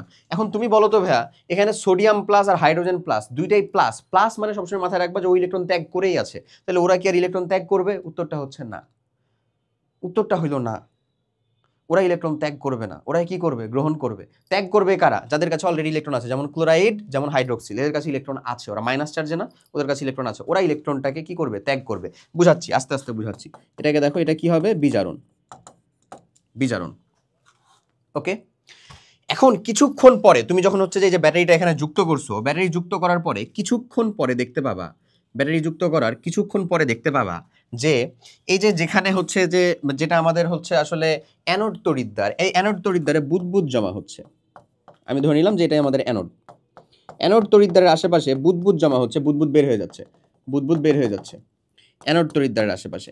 এটা থেকে কি বোঝায়? ভেতরে নিশ্চয়ই কোনো কেমিক্যাল রিঅ্যাকশন ঘটতেছে। কি ঘটতেছে আমরা সেটাই শিখবো। এটা থেকে বোঝাই হচ্ছে এটা হচ্ছে অ্যানোড। অ্যানোড তড়িৎদ্বারে নিশ্চয়ই কোনো কিছু একটা ঘটতেছে, তাহলে এটা হচ্ছে আমাদের সেই ক্যাথোড। ক্যাথোড। এখন দেখো ঘটতেছেটা কি? ঘটতেছে হচ্ছে তোমার কাছে ক্লোরাইডও ছিল, হাইড্রোক্সিলও ছিল, তার ভিতরে কে আগে যাবে? সোজা বাংলায় হচ্ছে ক্লোরিন। ওটা ক্লোরিন গ্যাসই হয়। এই ক্লোরিনটা কি করে দেখো, ক্লোরিনটা মাইনাস মানে অলরেডি সে একটা ইলেকট্রন কি করে আছে? গ্রহণ করে আছে। ওই একটা ইলেকট্রনকে ত্যাগ করবে, ত্যাগ করে কিসে পরিণত হবে জানো? সোজা বাংলায় বলতে গেলে এই যে Cl2 তে পরিণত হবে। এখন এখানে তো একটা ক্লোরিন, এখানে দুইটা, তার মানে এর সামনে তুমি হাফ দিয়ে দিতে পারো, তাহলে ইকুয়েশনটা মিলে গেল। অথবা অথবা অথবা তুমি যে কাজটা করতে পারো, টোটালটাকে 2 দ্বারা গুণ করে দিতে পারো, তাহলে 2 ক্লোরাইড মাইনাস মাইনাস দুইটা ইলেকট্রন দিয়ে হলো তুমি দেখাচ্ছ যে ভাই তারপরে হচ্ছে আমাদের ক্লোরিন গ্যাস, এমন। অথবা ওরা যেটা করছে সেটাও দেখাতে পারো, এই যে একটা ক্লোরিন পরমাণু তৈরি করছে, এই একটা ক্লোরিন পরমাণু আর একটা ক্লোরিন পরমাণু যুক্ত হয়ে কিসে? ক্লোরিন গ্যাসে পরিণত করছে। একই কথা, ওখানে যা বলা এখানেও সে একই কথাই বলা। সো তোমার মাইনাস চার্জ ছিল কার কার কাছে ভাই? একটা ছিল ক্লোরিন পরমাণুর কাছে, একটা ছিল হাইড্রোক্সিলের কাছে। এই দুইজনেরই যে কেউ একজন যাইতো, এখানে ক্লোরিনটাই গেল এবং ক্লোরিনই যাবে। তুমি এতটুকু খালি মাথায় রাখো যে ক্লোরিন যাবে। তোমাকে হাইড্রোক্সিল কেন গেল না এটা এখন জিজ্ঞাসা করো না আসলে, কারণ এটা বুঝাইতে গেলে তোমাকে তড়িৎ রসায়ন পুরোটা দেখাতে হবে, যেটা আসলে অবভিয়াসলি তোমার এখন জন্য প্রয়োজনীয় না, দরকারও নাই। মাথায় রাখতে পারো যার ঘনমাত্রা বেশি, ওখানে ক্লোরিনের ঘনমাত্রা বেশি ছিল, তাই। ওকে। আর সোডিয়াম আর হাইড্রোজেনের ভিতরে যে বেশি হালকা, হাইড্রোজেন বেশি হালকা, সে যাবে। দেখো হাইড্রোজেন ও কি করবে? ওই যে H+, ও একটা ইলেকট্রনকে গ্রহণ করবে, ও যেটা ইলেকট্রন ত্যাগ করছিল না, এই যে দেখো মাইনাস ছাড়ছিল, এই হাইড্রোজেন এটাকে গ্রহণ করবে। এই যে তাহলে এটা আসলে কোথায় বিক্রিয়াগুলো হচ্ছে? এই বিক্রিয়াগুলা এটা হচ্ছে ভাই ক্যাথোডে। ক্যাথোডে কি হয়? বিজারণ। ইলেকট্রন গ্রহণ মানে কি? বিজারণ। আর এই বিক্রিয়াগুলো কোথায় হচ্ছে ভাই বলো তো? অবভিয়াসলি অ্যানোডে। অ্যানোডে তাহলে আমরা কি পাচ্ছি? Chlorine gas. এই ক্লোরিন গ্যাসটা বুদবুদ আকারে, এই যে এখানে বুদবুদ আকারে ছিল না, এই ক্লোরিন গ্যাসটা বুদবুদ আকারে থাকবে। তার মানে ক্যাথোডের ভিতরে পাইতাম আমরা হচ্ছে ভাই হাইড্রোজেন গ্যাস, আর অ্যানোডের ভিতরে পাইতাম হচ্ছে আমরা ক্লোরিন গ্যাস। এই অ্যানোডের ভিতরে ক্লোরিন গ্যাস। এখন এটাকেও তুমি চাইলে এরকম ভাবে লিখতে পারো, হাইড্রোজেন প্লাস একটা ইলেকট্রনকে, ওই যে ইলেকট্রনটাকে ত্যাগ করলো, মাইনাস করলো, ওটাকে গ্রহণ করবে, গ্রহণ করে হাফ অফ হাইড্রোজেনে পরিণত হবে। এটা হচ্ছে সর্বোত্তম। তুমি যদি এটাকে 2 দ্বারা লেখো নো প্রবলেম, 2H+, আমরা টোটালটাকে 2 দ্বারা গুণ করে দিলাম, তাহলে দুইটা ইলেকট্রনকে গ্রহণ করে H2 তৈরি করবে, এটাও লিখতে পারো।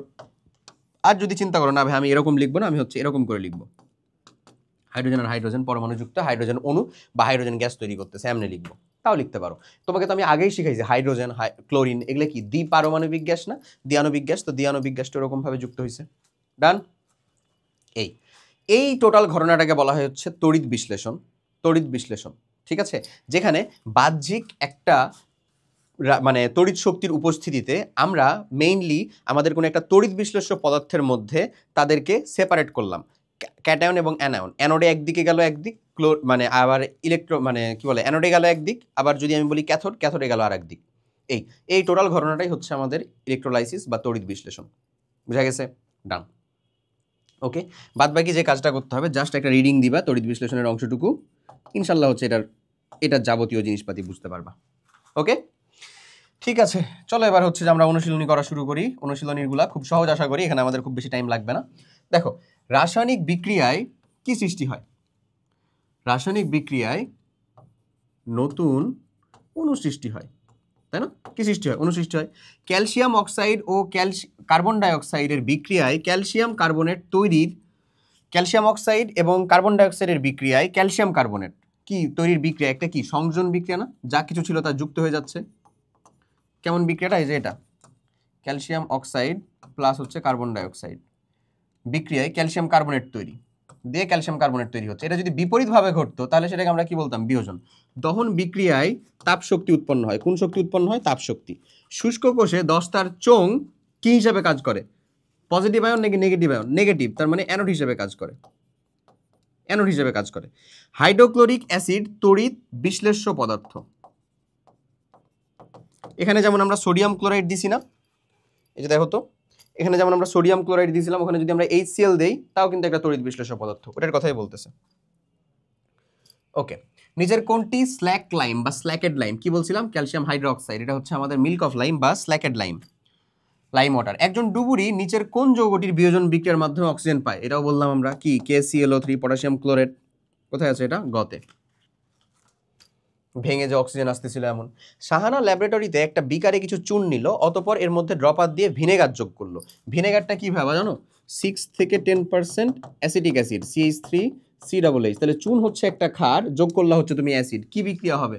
প্রশমন না? অ্যাসিড আর ক্ষার বিক্রিয়া করলে কিছুক্ষণ পর সে বিকারটি হাত দিয়ে স্পর্শ করে তাপমাত্রার পরিবর্তন লক্ষ্য করলো। কি হয়েছে? অবশ্যই গরম হয়ে যাবে। প্রশমন বিক্রিয়া, তাপ উৎপাদী বিক্রিয়া, গরম হবে। তার বিক্রিয়াটা কি ছিল? প্রশমন। কোন ধরনের বিক্রিয়া ঘটবে? অম্ল ক্ষার বিক্রিয়া, যেহেতু প্রশমন। তারপরে বলতেছে উদ্দীপকে উল্লেখিত যৌগের মধ্যে বিক্রিয়ায় উৎপন্ন হবে ক্যালসিয়াম অ্যাসিটেট। অবভিয়াসলি ক্যালসিয়াম অক্সাইডের সাথে তুমি ইথানোয়িক অ্যাসিড দিলা, ক্যালসিয়াম অ্যাসিড তৈরি হবে। ক্যালসিয়াম কার্বনেট না, পানি তৈরি হবে। যে লবণটা তৈরি হবে এবং পানিটা তৈরি হবে। তার মানে উত্তর আমার 1 আর 3 কোথায় আছে? খতে 1 আর 3। ডান, ডান। আচ্ছা, কোন মৌলের একটি পরমাণুতে 10টি প্রোটন ও 8টি নিউট্রন রয়েছে। উল্লেখিত মৌলটি কি? 10টি প্রোটন, এটা এখানকার কোশ্চেন না যেহেতু, বাট যেহেতু আসছে আমি দিয়ে ফেলি তোমাকে। 10টি প্রোটন এবং 8টি নিউট্রন রয়েছে। 10টা প্রোটন মানে কি? আর 8টা নিউট্রন। 10টা প্রোটন মানে আমাদের কি ভাবে বলো তো? নিয়ন না? নিয়নের পারমাণবিক সংখ্যা আমাদের 10, তার মানে রাইট আনসারটা কি? 10। 10 ক্লিয়ার? ওকে, আচ্ছা। সো এরপরে এখানে আছে কিছু সংক্ষিপ্ত কোশ্চেন। দহন বিক্রিয়া বলতে কি বুঝো? উদাহরণ দাও। দহন বিক্রিয়ার কথা বলা হয়েছে কোনটা? যেটা আমরা বললাম যে আমাদের যদি আমরা কোনো একটা যৌগ অথবা মৌলকে, যৌগ বা মৌলকে অক্সিজেন এর উপস্থিতিতে পোড়ানো, সেটাই কি আমার দহন বিক্রিয়া ছিল না? দহন বিক্রিয়ার ওখানে যে এগুলোর উদাহরণ সবই দিয়েছি। উপস্থিতিতে কি করা? পোড়ানো। পোড়ানো বলতে ওই যে যৌগ বা মৌল সেটা আসলে মানে বিক্রিয়কের অক্সাইডে পরিণত হয়, এমন ছিল না? সেগুলো উদাহরণ পাইছো না? বিক্রিয়কের অক্সাইডে পরিণত হয়। এটা আমাদের জন্য ডান, দহন বিক্রিয়া। ওকে, প্রশমন বিক্রিয়ায় কি তা ব্যাখ্যা করো। ডান, অম্ল এবং ক্ষার বিক্রিয়ায় লবণ আর পানি তৈরি হওয়ার যে প্রসেস বা বিক্রিয়া, সেটাই হচ্ছে আমাদের প্রশমন বিক্রিয়া। চুনে পানি যোগ করা হলে কি ঘটবে তা ব্যাখ্যা করো। চুন, ক্যালসিয়াম অক্সাইড, এর সাথে যদি তুমি পানি যোগ করো, প্রথমে কি তৈরি হবে বলো তো? ক্যালসিয়াম হাইড্রোক্সাইড তৈরি হবে। এই এবং তাপ উৎপন্ন হবে। কি ঘটবে? তাপ উৎপন্ন হবে। আমরা দেখছিলাম না এটাতে তাপ উৎপন্ন হয়, অনেক তাপ উৎপন্ন হবে। এই ডান।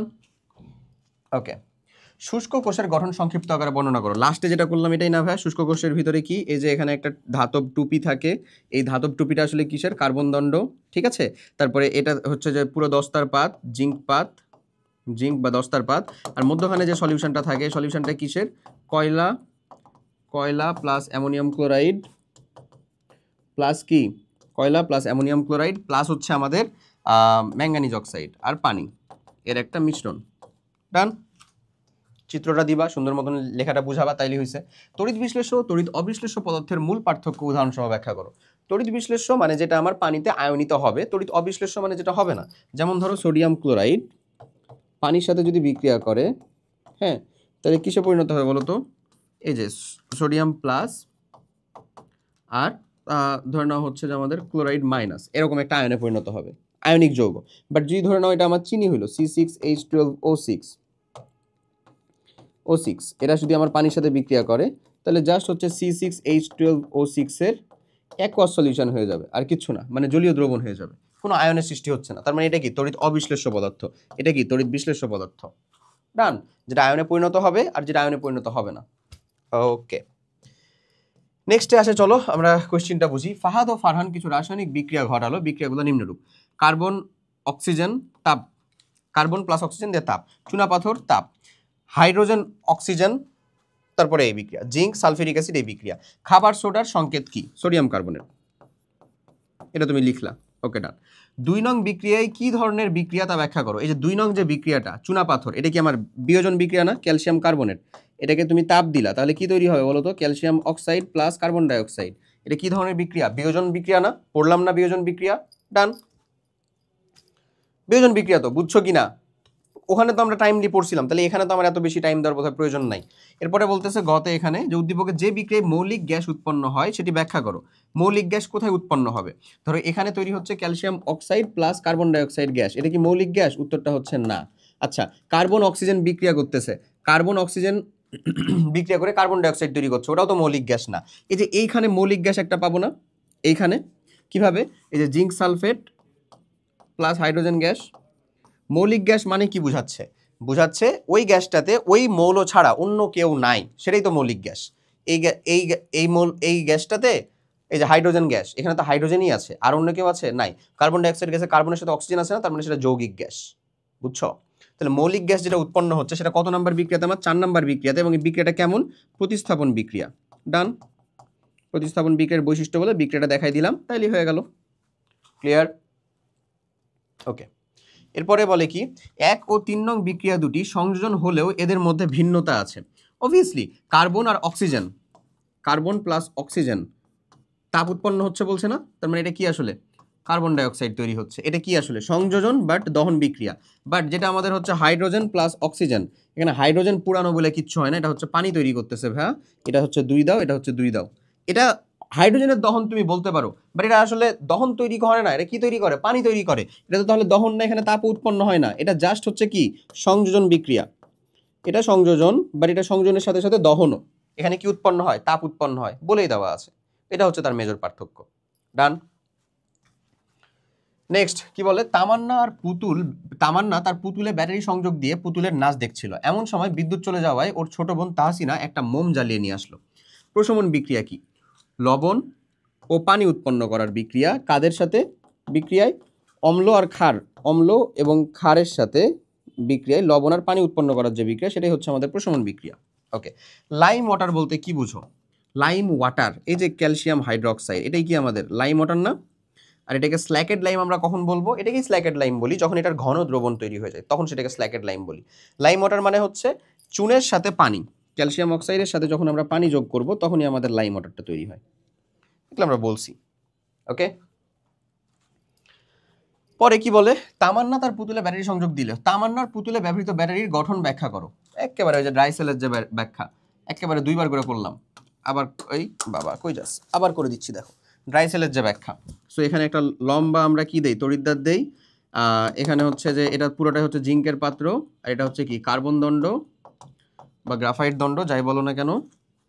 ভেতরে আমার কি কি সলিউশন আছে বলো তো? আছে হচ্ছে অ্যামোনিয়াম ক্লোরাইড প্লাস কয়লা প্লাস ম্যাঙ্গানিজ অক্সাইড প্লাস হচ্ছে পানি, এমন আছে সলিউশন। ক্লিয়ার? এমন সলিউশনগুলো আছে। ডান, তাহলে এটাই তো তার গঠনটা ব্যাখ্যা। এবং এখান থেকেই আমাদের কোন শক্তিতে রূপান্তর হয়? ওই যে রাসায়নিক শক্তি থেকে, এই যে এলে কি রাসায়নিক পদার্থ না, রাসায়নিক শক্তি থেকে আসলে কোথায় যায়? তাপ শক্তিতে। তাপ শক্তি বা হচ্ছে যে ওই যে যান্ত্রিক শক্তি, এখানে যেহেতু হচ্ছে যে নাচতেছে, যান্ত্রিক শক্তি বা বৈদ্যুতিক শক্তি, হোয়াটএভার, তড়িৎ শক্তি, যাই বলো না কেন। ডান। লাস্ট যে কোয়েশ্চেনটা, পুতুল ও মোমবাতির শক্তির কি ধরনের রূপান্তর ঘটে বিশ্লেষণ করো। পুতুলে যেই শক্তির রূপান্তরটা ঘটতেছে, এখানে রাসায়নিক শক্তি থেকে যান্ত্রিক শক্তিতে যাচ্ছে, তাই না ভাই? কি হয়ে যাচ্ছে বলো তো? যান্ত্রিক, যেহেতু ও নাড়ানাড়ি করতেছে, মানে নড়ানড়ি করতেছে, যান্ত্রিক শক্তি। অথবা তুমি বলতে পারো ভাইয়া নড়ানড়ি করতেছে না নিচে বেড়াচ্ছে, সেটা তো আমি জানি না, আমি বলতে পারি হচ্ছে তড়িৎ শক্তিতে রূপান্তর হচ্ছে। হ্যাঁ, তড়িৎ শক্তি। তড়িৎ শক্তি বলতে ও তো ব্যাটারি চলতেছে তো তড়িৎ শক্তির জন্য, তাই না? ওখানে যে ও নাচানাচি করতে গেলে তো মোটর লাগবে, মোটরটা ঘুরতেছে কিসে? তড়িৎ শক্তিতেই। পুতুলের ক্ষেত্রে, পুতুল বা ব্যাটারিতে, ওকে। এখন যদি আমি বলি মোমের যখন দহন চলতেছে, মোমের দহনটা আসলে কিসের শক্তি যায়? মোমের দহন এখানে দুইটা যায় ভাইয়া। হ্যাঁ, দহনে মেইনলি যে এখানে দুইটা ট্রান্সফার হয়, একটা হচ্ছে ভাইয়া আলোক শক্তি, আলো দেয়, তুমি কি তাপও পাও না? আলো প্লাস হচ্ছে তাপ শক্তি, তাপ পাও না, তাপও তো পাও। এই দুই শক্তিতে রূপান্তর হয়। এটাকে ব্যাখ্যা করতে হবে তোমার, ব্যাখ্যা তো না, এটাকেই হচ্ছে যে সুন্দর মতন লিখে বোঝাতে হবে। ধরো মোম যদি তুমি একটা ড্র করো, হ্যাঁ, মোমবাতি ধরো একটা ড্র করলা এরকম, বড়ই বাজে মোমবাতি আঁকছি। এরকম ধরো একটা মোমবাতি ড্র করলা, এর গোলে গোলে হচ্ছে যে পড়তেছে, এমন না ঘটনাটা? এই সো মোমবাতির ভিতরে তুমি পাচ্ছ হচ্ছে তাপ শক্তি, তাপ প্লাস আলো দুইটাই পাচ্ছ, ঠিক আছে? আর ওইখানে এটা পাবা না। এই তো হচ্ছে মেইন কথা। ক্লিয়ার? আশা করি বুঝাইতে পারছি। ডান? এটুকুই ছিল তোমার এই পর্যন্ত, আর কিছু নাই। ডান। সো তোমার বইয়ের যে কোয়েশ্চেনগুলো, সেই কোয়েশ্চেনারিজ থেকে শুরু করে তোমার ভেতরের এই চ্যাপ্টারের মধ্যে যত যা কিছু ছিল তা কিন্তু ডান। আশা করি যে যতটুকু সময়ের ভিতরে তোমাকে রিভিশনের সাথে সাথে যে এক্সট্রা ইনফোগুলো দেওয়ার চেষ্টা করা হয়েছে সেগুলো খুব ভালো মতন মাথায় রাখছো এবং সেগুলোকে খুব ভালো মতন নোট ডাউন করছো। ওকে, সো ভেতরের জিনিসপাতিগুলো খুব ভালো মতন করে কমপ্লিট করো, পড়ো। তোমরা খুব অল্প যে জিনিসগুলো সম্পর্কে জানো বা জানানো হয়েছে সেগুলো সম্পর্কে আমি কিছু এক্সট্রা ইনফো দেওয়ার চেষ্টা করছি। সো যারা শেষ পর্যন্ত ছিল তাদেরকে অনেক অনেক ধন্যবাদ। যে এক্সট্রা ইনফোগুলো দেওয়া হয়েছে এগুলাকে সুন্দর মতন নোট করো, বুঝো এবং বুঝে হচ্ছে যে পড়ো, বা বুঝে সেটাকে মনে রাখো। বুঝছো? বুঝে মনে রাখো, তারপরে তুমি গাইডের সিকিউ নিজে সলভ করতে যাও, তুমি ইনশাল্লাহ সবগুলা পারবা। এই চ্যাপ্টার থেকে যা কিছু আসবে গাইড সিকিউ নিজে সলভ করো, ইনশাল্লাহ এগুলা পারবা। ক্লিয়ার? সো আশা করি বুঝতে পারা গেছে। দেখা হবে পরবর্তীতে দেখা হবে একেবারে লাইভ ডাউট সলভিং সেশনে, কারণ মানে আমার দিক থেকে যে ক্লাসের অংশগুলো সেগুলো আসলে ডান। সো সবাই অনেক অনেক ভালো থাকো, স্কলারশিপ প্রোগ্রামের জার্নিটা খুব ভালো মতন যাক, তোমরা তোমাদের কাঙ্ক্ষিত যে স্কলারশিপ সেটা ইনশাল্লাহ অ্যাচিভ করে ফেলো, আমার তরফ থেকে এটাই দেওয়া থাকবে। ভালো থাকো, দেখা হবে পরবর্তী কোনো একটা ভিডিওতে। টিল দেন, আল্লাহ হাফেজ, আসসালামু আলাইকুম।